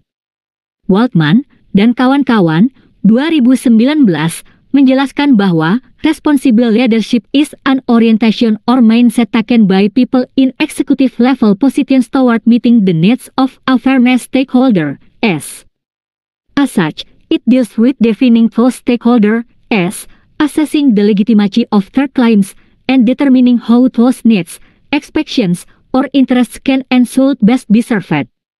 Artinya, tanggung jawab seorang pemimpin berorientasi pada pola pikir yang berbeda dengan kebanyakan status pada umumnya. Inilah yang membedakan pola pengambilan keputusan di setiap lini dan level organisasi. Kepemimpinan dalam perusahaan, khususnya, seorang leader memiliki potensi besar untuk dihadapkan dengan berbagai pilihan dari kerja sama dan mitra kerja, mendesain kebutuhan perusahaan, dan cara menyenangkan pemegang saham. Kepemimpinan seperti inilah yang paling 33 diimplementasikan dalam perusahaan guna menjaga eksistensi perusahaan tersebut dalam persaingan pasar. Dengan begitu, kita bisa menilai sebesar apa tanggung jawab yang dimiliki oleh seorang pemimpin. Pemimpin yang memiliki kualitas kepemimpinan yang mumpuni harus diuji guna membuktikan bahwa ia mampu untuk memegang kendali atas kepemimpinannya.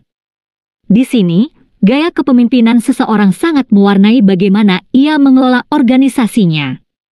Dalam hal ini, Trang, dalam Salutondok Osugoto, 2015, dalam penelitiannya bertajuk Gaya Kepemimpinan dan Budaya Organisasi serta Pengaruhnya Terhadap Kinerja Karyawan pada Perwakilan BPKP Sulawesi Utara, menemukan bahwa gaya kepemimpinan berpengaruh secara positif dan signifikan terhadap peningkatan kinerja karyawan pada BPKP Sulawesi Utara.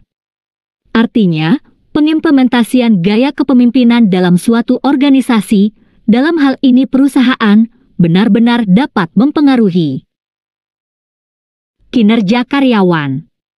Hal yang sama dilakukan oleh Iskandar dalam Setiawan dan kawan-kawan 2010 yang melakukan penelitian berjudul pengaruh gaya kepemimpinan dan iklim organisasi terhadap kinerja pegawai dengan studi kasus pada Divisi Operasi PT Terminal Peti Kemas Surabaya, menunjukkan 1. Gaya kepemimpinan dan iklim organisasi secara bersama-sama berpengaruh terhadap kinerja pegawai. 2.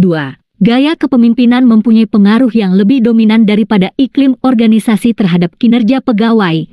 Dan 3. Gaya kepemimpinan dan iklim organisasi secara bersama-sama hanya mampu mempengaruhi kinerja pegawai. Dengan begitu, dapat disimpulkan bahwa seorang pemimpin harus memiliki kepemimpinan dalam mengurus sebuah organisasi. Pemimpin belum tentu berjiwa kepemimpinan, akan tetapi kepemimpinan wajib dimiliki oleh seorang pemimpin. Kepemimpinan perlu diimplementasikan dalam kehidupan nyata, dan itulah yang akan menguji sejauh mana jiwa kepemimpinan seseorang dapat berjalan dan bertahan dalam desakan. Konflik dan kompleksitas pengambilan keputusan. Itulah yang menjadi 34. Landasan dalam kehidupan bernegara, di mana sikap bela negara memerlukan kepemimpinan guna mempersiapkan warga negara dalam menghadapi persoalan sosial dan negara. 3. Nilai dasar bela negara Republik Indonesia dapat berdiri sejauh ini karena mendapat dukungan dari segenap rakyat Indonesia. Dukungan tersebut tidak terbatas pada fisik semata, namun juga dukungan soft yang mampu memperkuat posisi Indonesia dalam percaturan dan dinamika global. Inilah yang kita kenal dengan upaya bela negara sebagai bagian yang tidak dapat dipisahkan dari negara dalam menjaga kedaulatan.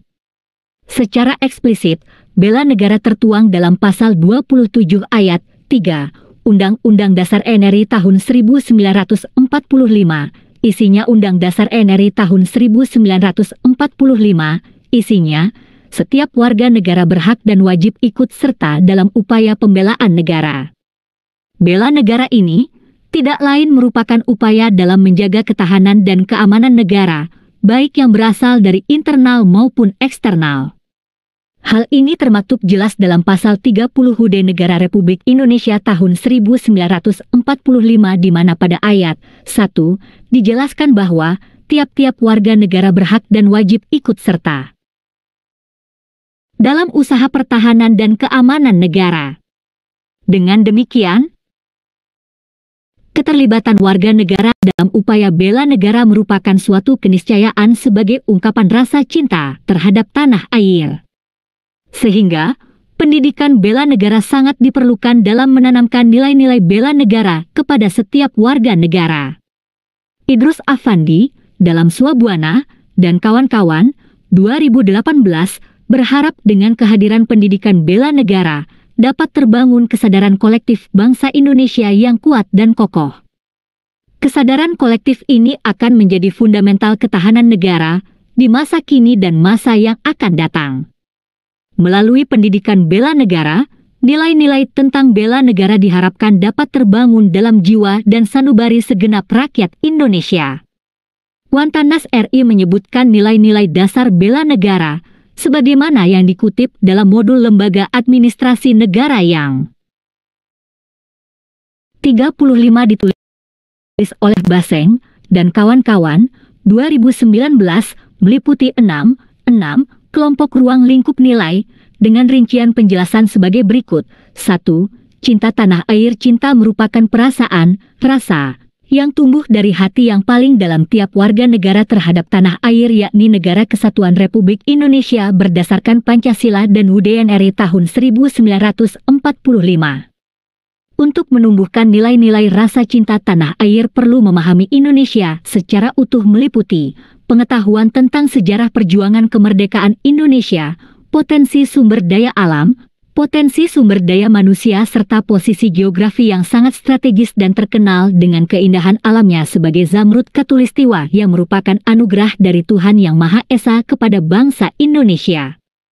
2. Sadar berbangsa dan bernegara. Rasa cinta tanah air yang tinggi dari tiap warga negara perlu ditopang dengan sikap kesadaran berbangsa yang selalu menciptakan nilai-nilai kerukunan, persatuan dan kesatuan dalam keberagaman di lingkungan masing-masing serta sikap kesadaran bernegara yang menjunjung tinggi prinsip-prinsip dasar Negara Kesatuan Republik Indonesia sebagai negara hukum berdasarkan Pancasila dan UUD NRI tahun 1945. Untuk menumbuhkan sikap kesadaran berbangsa dan bernegara yang merdeka dan berdaulat di antara negara-negara lainnya di dunia, perlu memahami nilai-nilai yang terkandung dalam konsepsi kebangsaan yang meliputi wawasan Nusantara, ketahanan nasional, kewaspadaan nasional dan politik luar negeri bebas aktif. 3. Setia kepada Pancasila sebagai ideologi negara. Pancasila sebagai ideologi bangsa dan negara telah terbukti ampuh dalam menjamin kelangsungan hidup Negara Kesatuan Republik Indonesia yang memproklamasikan kemerdekaannya pada tanggal 17 Agustus 1945. Pasca proklamasi kemerdekaan Indonesia, telah terjadi berulang kali peristiwa sejarah yang mengancam. 36. Keberadaan NKRI, namun berbagai bentuk ancaman tersebut dapat diatasi berkat kesetiaan rakyat Indonesia terhadap ideologi Pancasila. Untuk membangun kesetiaan tiap warga negara terhadap ideologi Pancasila perlu memahami berbagai faktor yang turut mempengaruhi berkembangnya pengamalan nilai-nilai Pancasila tersebut sebagai bagian dari nilai-nilai dasar bela negara yang meliputi penegakan disiplin, pengembangan etika politik dan sistem demokrasi serta menumbuhkan taat hukum. Kesetiaan tiap warga negara kepada Pancasila sebagai ideologi negara dan sekaligus sebagai dasar negara perlu diterjemahkan dalam kehidupan bermasyarakat, berbangsa dan bernegara, merupakan jaminan bagi kelangsungan hidup Negara Kesatuan Republik Indonesia berdasarkan Pancasila dan UUD NRI tahun 1945. 4. Rela berkorban untuk bangsa dan negara. Perjuangan bangsa Indonesia untuk memperoleh kemerdekaan dan mempertahankannya hingga saat ini adalah berkat tekad para pejuang bangsa yang rela berkorban demi bangsa dan negaranya. Sikap rela berkorban telah menjadi bukti sejarah bahwa kemerdekaan Indonesia diperoleh dengan perjuangan yang tulus tanpa pamrih dari seluruh kekuatan rakyat melawan kolonial Belanda dan kelompok yang anti kepada NKRI. Dengan semangat pantang menyerah, para pejuang bangsa maju ke medan perang, baik perang fisik militer maupun perang diplomasi untuk mencapai kemenangan. Untuk membangun sikap rela berkorban untuk bangsa dan negara, tiap warga negara perlu memahami beberapa aspek yang meliputi konsepsi jiwa, semangat dan nilai juang, tanggung jawab etik, moral dan konstitusi, serta sikap mendahulukan kepentingan nasional di atas kepentingan pribadi atau golongan. Dengan sikap rela berkorban demi untuk bangsa dan negara, akan dapat membangun kekuatan bangsa untuk membangun ketahanan nasional yang kuat, kokoh dan handal. 37.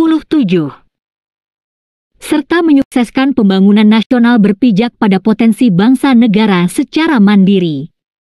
5. Mempunyai kemampuan awal bela negara. Kemampuan awal bela negara dari tiap warga negara diartikan sebagai potensi dan kesiapan untuk melakukan aksi bela negara sesuai dengan profesi dan kemampuannya di lingkungan masing-masing atau di lingkungan publik yang memerlukan peran serta dalam upaya bela negara.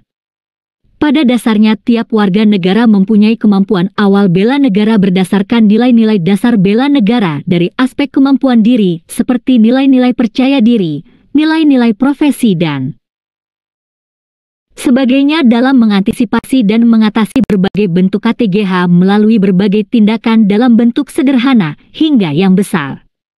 Sesungguhnya tiap warga negara telah melakukan tindakan bela negara dalam berbagai aspek, yakni aspek demografi, geografi, sumber daya alam dan lingkungan, ideologi, politik, ekonomi, sosial budaya, teknologi, dan aspek pertahanan keamanan.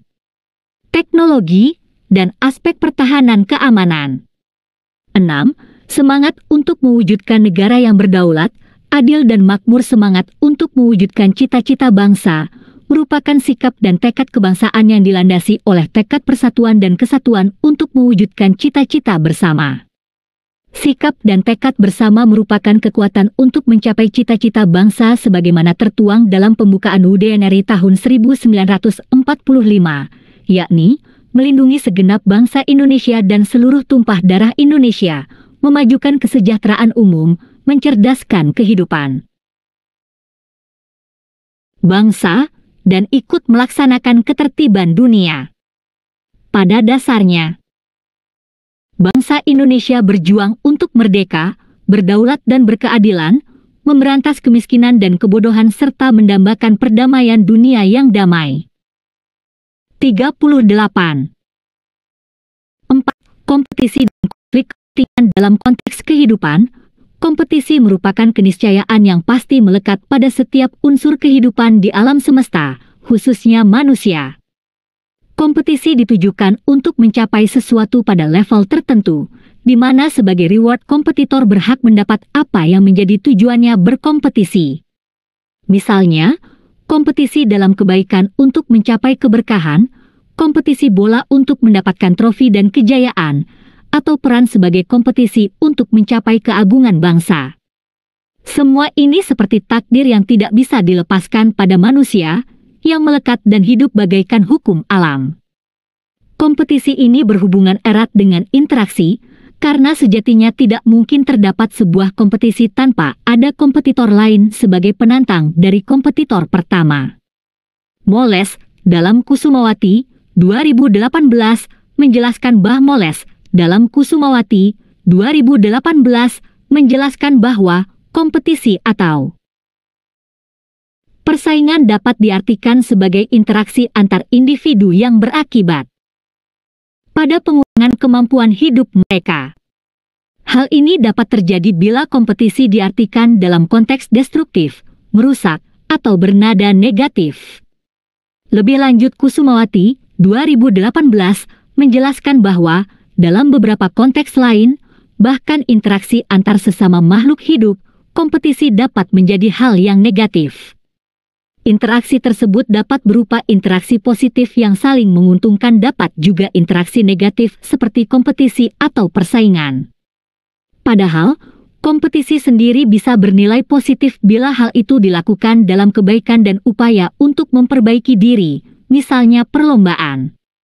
Dengan demikian, kita bisa mengartikan kompetisi, sebagaimana pengertian yang umum digunakan, diartikan sebagai persaingan.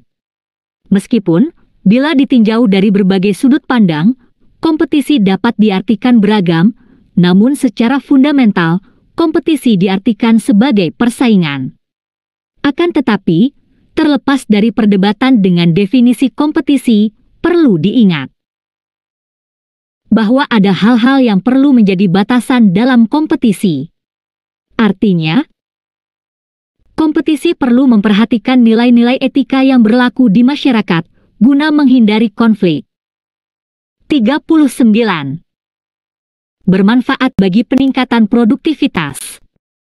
Hal serupa dikemukakan oleh J. Gregory Sidak dan David J. Teach, 2009, bahwa dynamic competition is a style of competition that relies on innovation to produce new products and processes and concomitant price reductions of substantial magnitude. Such competition improves productivity, the availability of new goods and services, and, more generally, consumer welfare. Dengan adanya kompetisi, maka terdapat kepentingan yang menjadi landasan seseorang untuk berkompetisi. Sendi, 2016, menjelaskan bahwa, berbicara tentang kepentingan, semua orang memiliki beragam keinginan untuk dicapai. Terkadang kepentingan tersebut akan bertemu dengan kepentingan yang sama, meskipun motif dalam kepentingan tersebut sangatlah beragam. Konflik yang dipicu oleh keinginan untuk mencapai sesuatu kepentingan biasa didefinisikan dengan konflik kepentingan.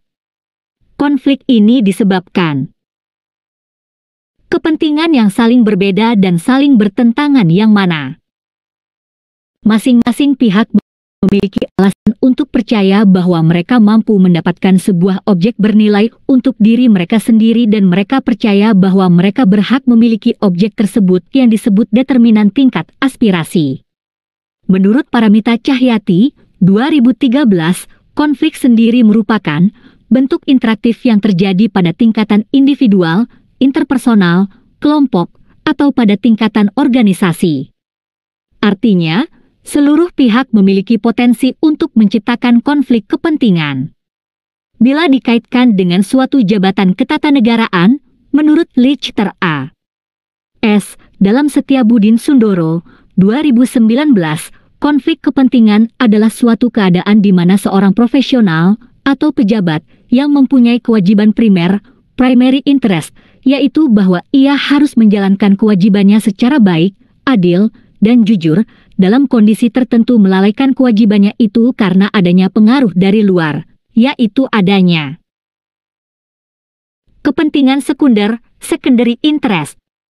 Dengan demikian, kita 40 mengetahui bahwa konflik kepentingan selalu bersinggungan dengan kebutuhan sekunder, meliputi hasrat, prestise, atau hal lain dalam upaya memenuhi keinginan semu semata. Inilah yang menjadikan kewajiban disinggungkan dengan kepentingan sekunder, hak, dan mendorong terbentuknya konflik kepentingan. Sementara itu Ilahi, 2019, menjelaskan bahwa ada 3 dimensi utama konflik kepentingan yang dipertimbangkan. Pertama, dimensi peran dan pertama, hubungan. Kedua, dimensi aktivitas yang meningkatkan potensi konflik kepentingan. Ketiga, dimensi finansial dan non-finansial. Dimensi-dimensi tersebutlah yang mesti diperhatikan oleh orang-orang untuk menghindari kemungkinan terburuk akibat konflik kepentingan. Oleh karena itu, pengendalian atas konflik kepentingan sangat diperlukan, terutama dalam upaya untuk meminimalkan kerugian yang akan diterima oleh orang lain akibat kelalaian dalam kewajiban yang dilakukan.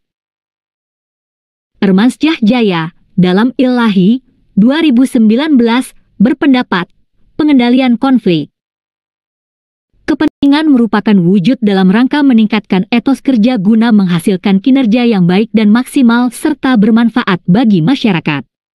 Dengan demikian, pengendalian konflik menjadi penting guna meminimalkan kerugian akibat ketiadaan kewajiban. 5. Latihan untuk memahami penerapan kepemimpinan dan nilai-nilai dasar bela negara dalam kompetisi dan konflik kepentingan lebih lanjut.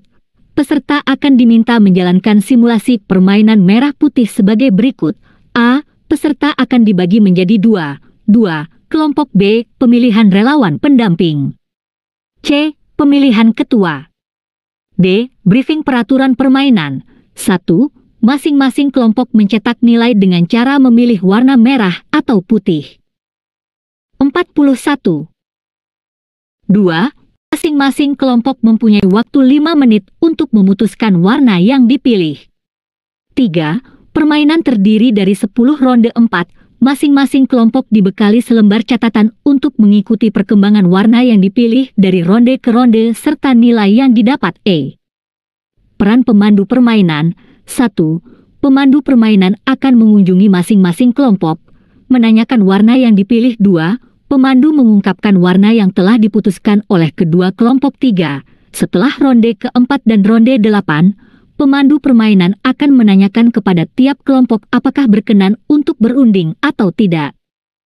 Perundingan harus disetujui oleh kedua kelompok. 4. Pemandu dibekali selembar catatan untuk mengikuti perkembangan warna yang dipilih dari ronde ke ronde serta nilai yang didapat. Warna yang dipilih, nilai yang didapat kelompok 1, kelompok 2, kelompok 1, kelompok 2 merah-merah, 5 merah putih, 10 putih merah, 10 putih-putih, 5 tabel 1. Sistem penilaian permainan merah putih. 6. Rangkuman A. Pemimpin adalah individu yang mampu mempengaruhi anggota kelompok atau organisasi guna mendorong kelompok atau organisasi tersebut mencapai tujuan-tujuannya. B. Pemimpin yang memiliki jiwa kepemimpinan adalah seseorang yang memiliki kekuasaan dan pengaruh dalam mengendalikan serta mengatur orang lain. 42. C. Keberhasilan seorang pemimpin akan menjadi representasi dari keberhasilan suatu organisasi, baik itu pencapaian maupun dalam penyelenggaraannya. D. Kehadiran pendidikan bela negara diharapkan dapat membangun kesadaran kolektif bangsa Indonesia yang kuat dan kokoh. E. Kompetisi atau persaingan dapat diartikan sebagai interaksi antar individu yang berakibat pada pengurangan kemampuan hidup mereka. Hal ini dapat terjadi bila kompetisi diartikan dalam konteks yang bernada negatif. F. Konflik kepentingan adalah suatu keadaan di mana seorang profesional atau pejabat yang mempunyai kewajiban primer, primary interest. G. Ada 3 dimensi utama konflik kepentingan yang dipertimbangkan. Pertama, dimensi peran dan hubungan. Kedua, dimensi aktivitas yang meningkatkan potensi konflik kepentingan. Ketiga, dimensi finansial dan non-finansial. 7. Umpan balik dan tindak lanjut. Sudahkah saudara sudah memahami makna di balik permainan simulasi tersebut? Jika sudah, maka saudara sudah dianggap paham mengenai materi pokok kedua ini. Jika belum, saudara dapat meninjau dan memahami kembali mengenai isi dari materi pokok ini. Metaplan manajemen perubahan guna membangun integritas pelayanan publik berbasis kerangka berpikir nilai-nilai dasar bela negara sebagai wujud kepemimpinan Pancasila. 1. Indikator keberhasilan memahami penerapan wawasan kebangsaan dan nilai-nilai dasar bela negara dalam konteks aktual guna menangkal hambatan etika dan akuntabilitas pelayanan publik sebagai wujud kewaspadaan nasional. 43. 2. Implementasi wawasan kebangsaan dan nilai-nilai dasar bela negara dalam manajemen perubahan. Melakukan hal yang sama berulang-ulang kemudian mengharapkan hasil yang berbeda adalah definisi dari kegilaan. Friedman, 2013. Padahal lingkungan di sekitar kita selalu berubah-ubah setiap waktu, jika melakukan hal yang sama berulang-ulang untuk sebagai respon perubahan atas perubahan, lama-kelamaan akan kehilangan daya adaptasi, kehilangan daya tangkal terhadap ancaman, gangguan, hambatan, dan tantangan yang muncul dari perubahan tersebut. Leon C. McGinson, Profesor Manajemen dan Marketing dari Universitas Negeri Louisiana di tahun 1963 pernah mengatakan, berdasarkan Darwin's Origin of Species, bukan spesies yang paling intelektual atau yang terkuat yang akan bertahan, tetapi spesies yang mampu beradaptasi dengan perubahan lingkungan. Darwin Correspondential Project, 2018. Bagi aparatur sipil negara, ASN, administrator, selalu tanggap terhadap perubahan lingkungan strategis, mendiagnosa berbagai permasalahan, serta mengelola perubahan merupakan kemampuan yang penting. Berbagai teladan dari ASN di zaman kemerdekaan, Pancasila, UUD NRI 1945, Wawasan Nusantara, nilai-nilai dasar bela negara, serta segenap wawasan kebangsaan lainnya, sesuai fungsinya, dapat menjadi alat untuk berbagai kompetensi ASN, seperti Pancasila yang menjadi dasar kepemimpinan, UUD NRI 1945 yang dalam pembukaannya mengamanatkan tujuan negara, serta wawasan Nusantara yang dapat menjadi alat analisis lingkungan strategi. Kompetensi-kompetensi tersebut akan dibahas lebih lanjut dalam agenda-agenda modul berikutnya. 3. Hambatan etika, akuntabilitas, dan integritas pelayanan publik. Hambatan etika dan akuntabilitas dalam pelayanan publik diantaranya meliputi A. Hambatan struktural. 44. Hambatan struktural seringkali terjadi akibat aturan yang terlalu kaku dan berbelit-belit, sehingga sering menjadi peluang pelanggaran etika dalam pelayanan publik yang dilakukan oleh oknum tertentu. B. Hambatan kultural. Hambatan kultural merupakan hambatan yang bersifat budaya yang dapat menghambat penerapan etika serta akuntabilitas pelayanan publik. Adapun bentuk dari hambatan kultural ini yakni masih adanya sikap permisif dari sebagian masyarakat yang ingin melalui jalan pintas dalam proses pelayanan publik dengan memberi gratifikasi. C. Hambatan etika dan akuntabilitas dalam pelayanan publik juga terjadi akibat adanya kedekatan primordialisme. Itulah beberapa hambatan terkait etika dan akuntabilitas dalam proses pelayanan publik. Berbagai hambatan tersebut tentunya akan mengganggu jalannya pelayanan publik, sehingga hak masyarakat untuk mendapatkan layanan publik yang baik dan memuaskan dapat terhambat. 4. Wujud kewaspadaan nasional dalam Peraturan Menteri Pertahanan Republik Indonesia Nomor 32 Tahun 2016 tentang Pedoman Pembinaan Kesadaran Bela Negara disebutkan bahwa kewaspadaan nasional adalah kualitas kesiapan dan kesiagaan yang dimiliki oleh bangsa Indonesia untuk mampu mendeteksi, mengantisipasi sejak dini dan melakukan aksi pencegahan terhadap berbagai bentuk dan sifat potensi ancaman terhadap negara kesatuan Republik Indonesia.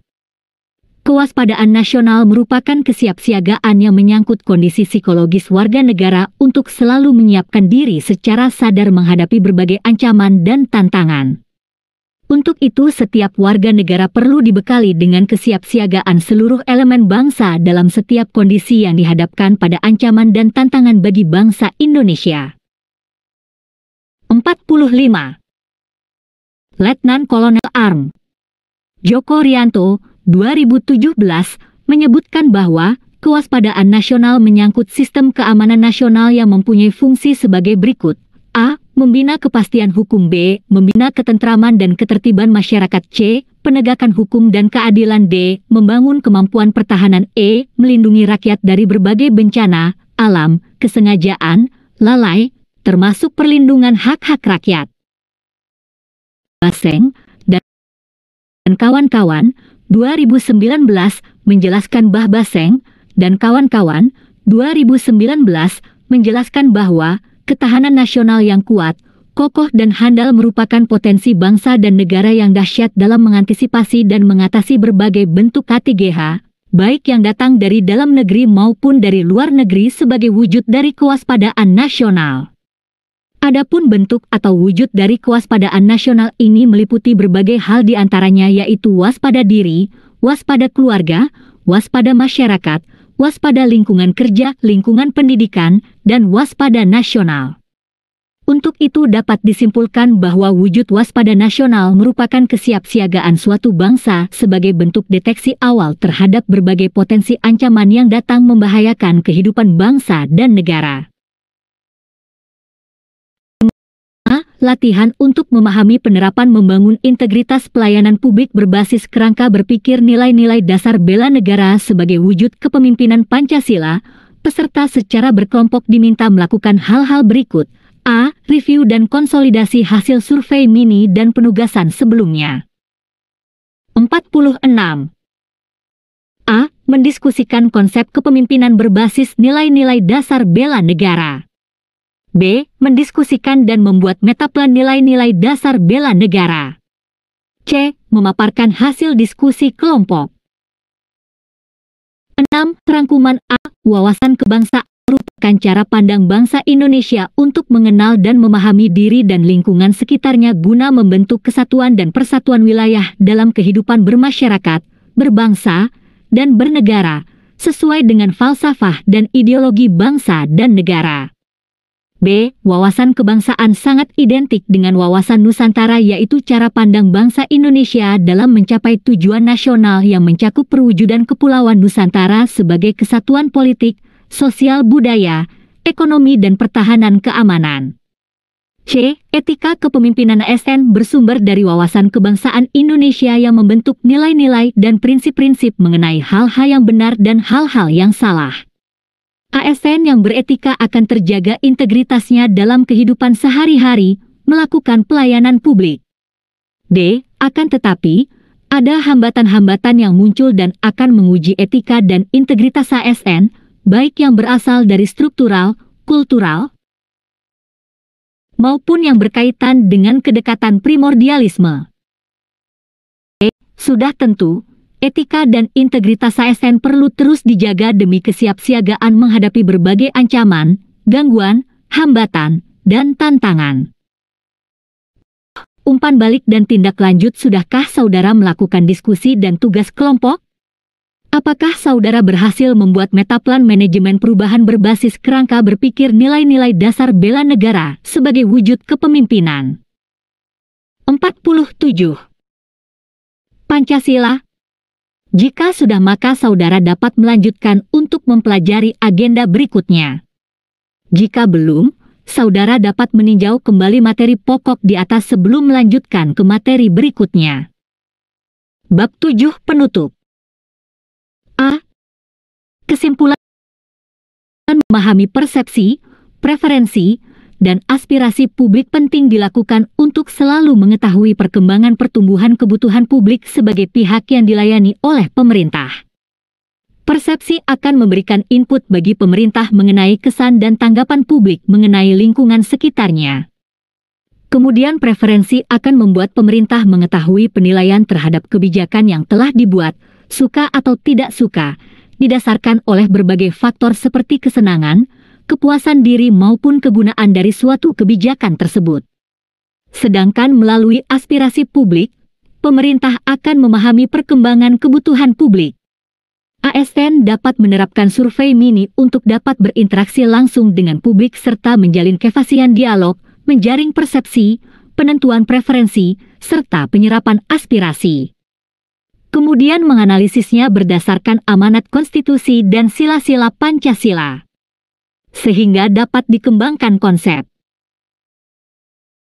kepemimpinan yang mendukung akuntabilitas dan prosedur pelayanan publik. B. Tindak lanjut 48. Bab 7 Penutup. A. Kesimpulan. Memahami persepsi, preferensi, dan aspirasi publik penting dilakukan untuk selalu mengetahui perkembangan pertumbuhan kebutuhan publik sebagai pihak yang dilayani oleh pemerintah. Persepsi akan memberikan input bagi pemerintah mengenai kesan dan tanggapan publik mengenai lingkungan sekitarnya. Preferensi akan membuat pemerintah mengetahui penilaian terhadap kebijakan yang telah dibuat, suka atau tidak suka, didasarkan oleh berbagai faktor seperti kesenangan, kepuasan diri maupun kegunaan dari suatu kebijakan tersebut. Sedangkan melalui aspirasi publik, pemerintah akan memahami perkembangan kebutuhan publik. ASN dapat menerapkan survei mini untuk dapat berinteraksi langsung dengan publik serta menjalin kefasian dialog, menjaring persepsi, penentuan preferensi, serta penyerapan aspirasi. Kemudian menganalisisnya berdasarkan amanat konstitusi dan sila-sila Pancasila, sehingga dapat dikembangkan konsep kepemimpinan yang mendukung akuntabilitas dan prosedur pelayanan publik. B. Tindak lanjut. Kami sadari masih banyak kekurangan, baik dari segi literatur maupun substansi.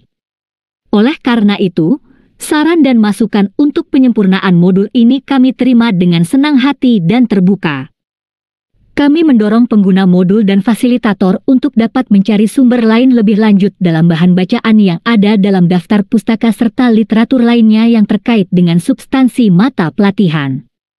Semoga modul ini dapat memberikan manfaat bagi pembaca.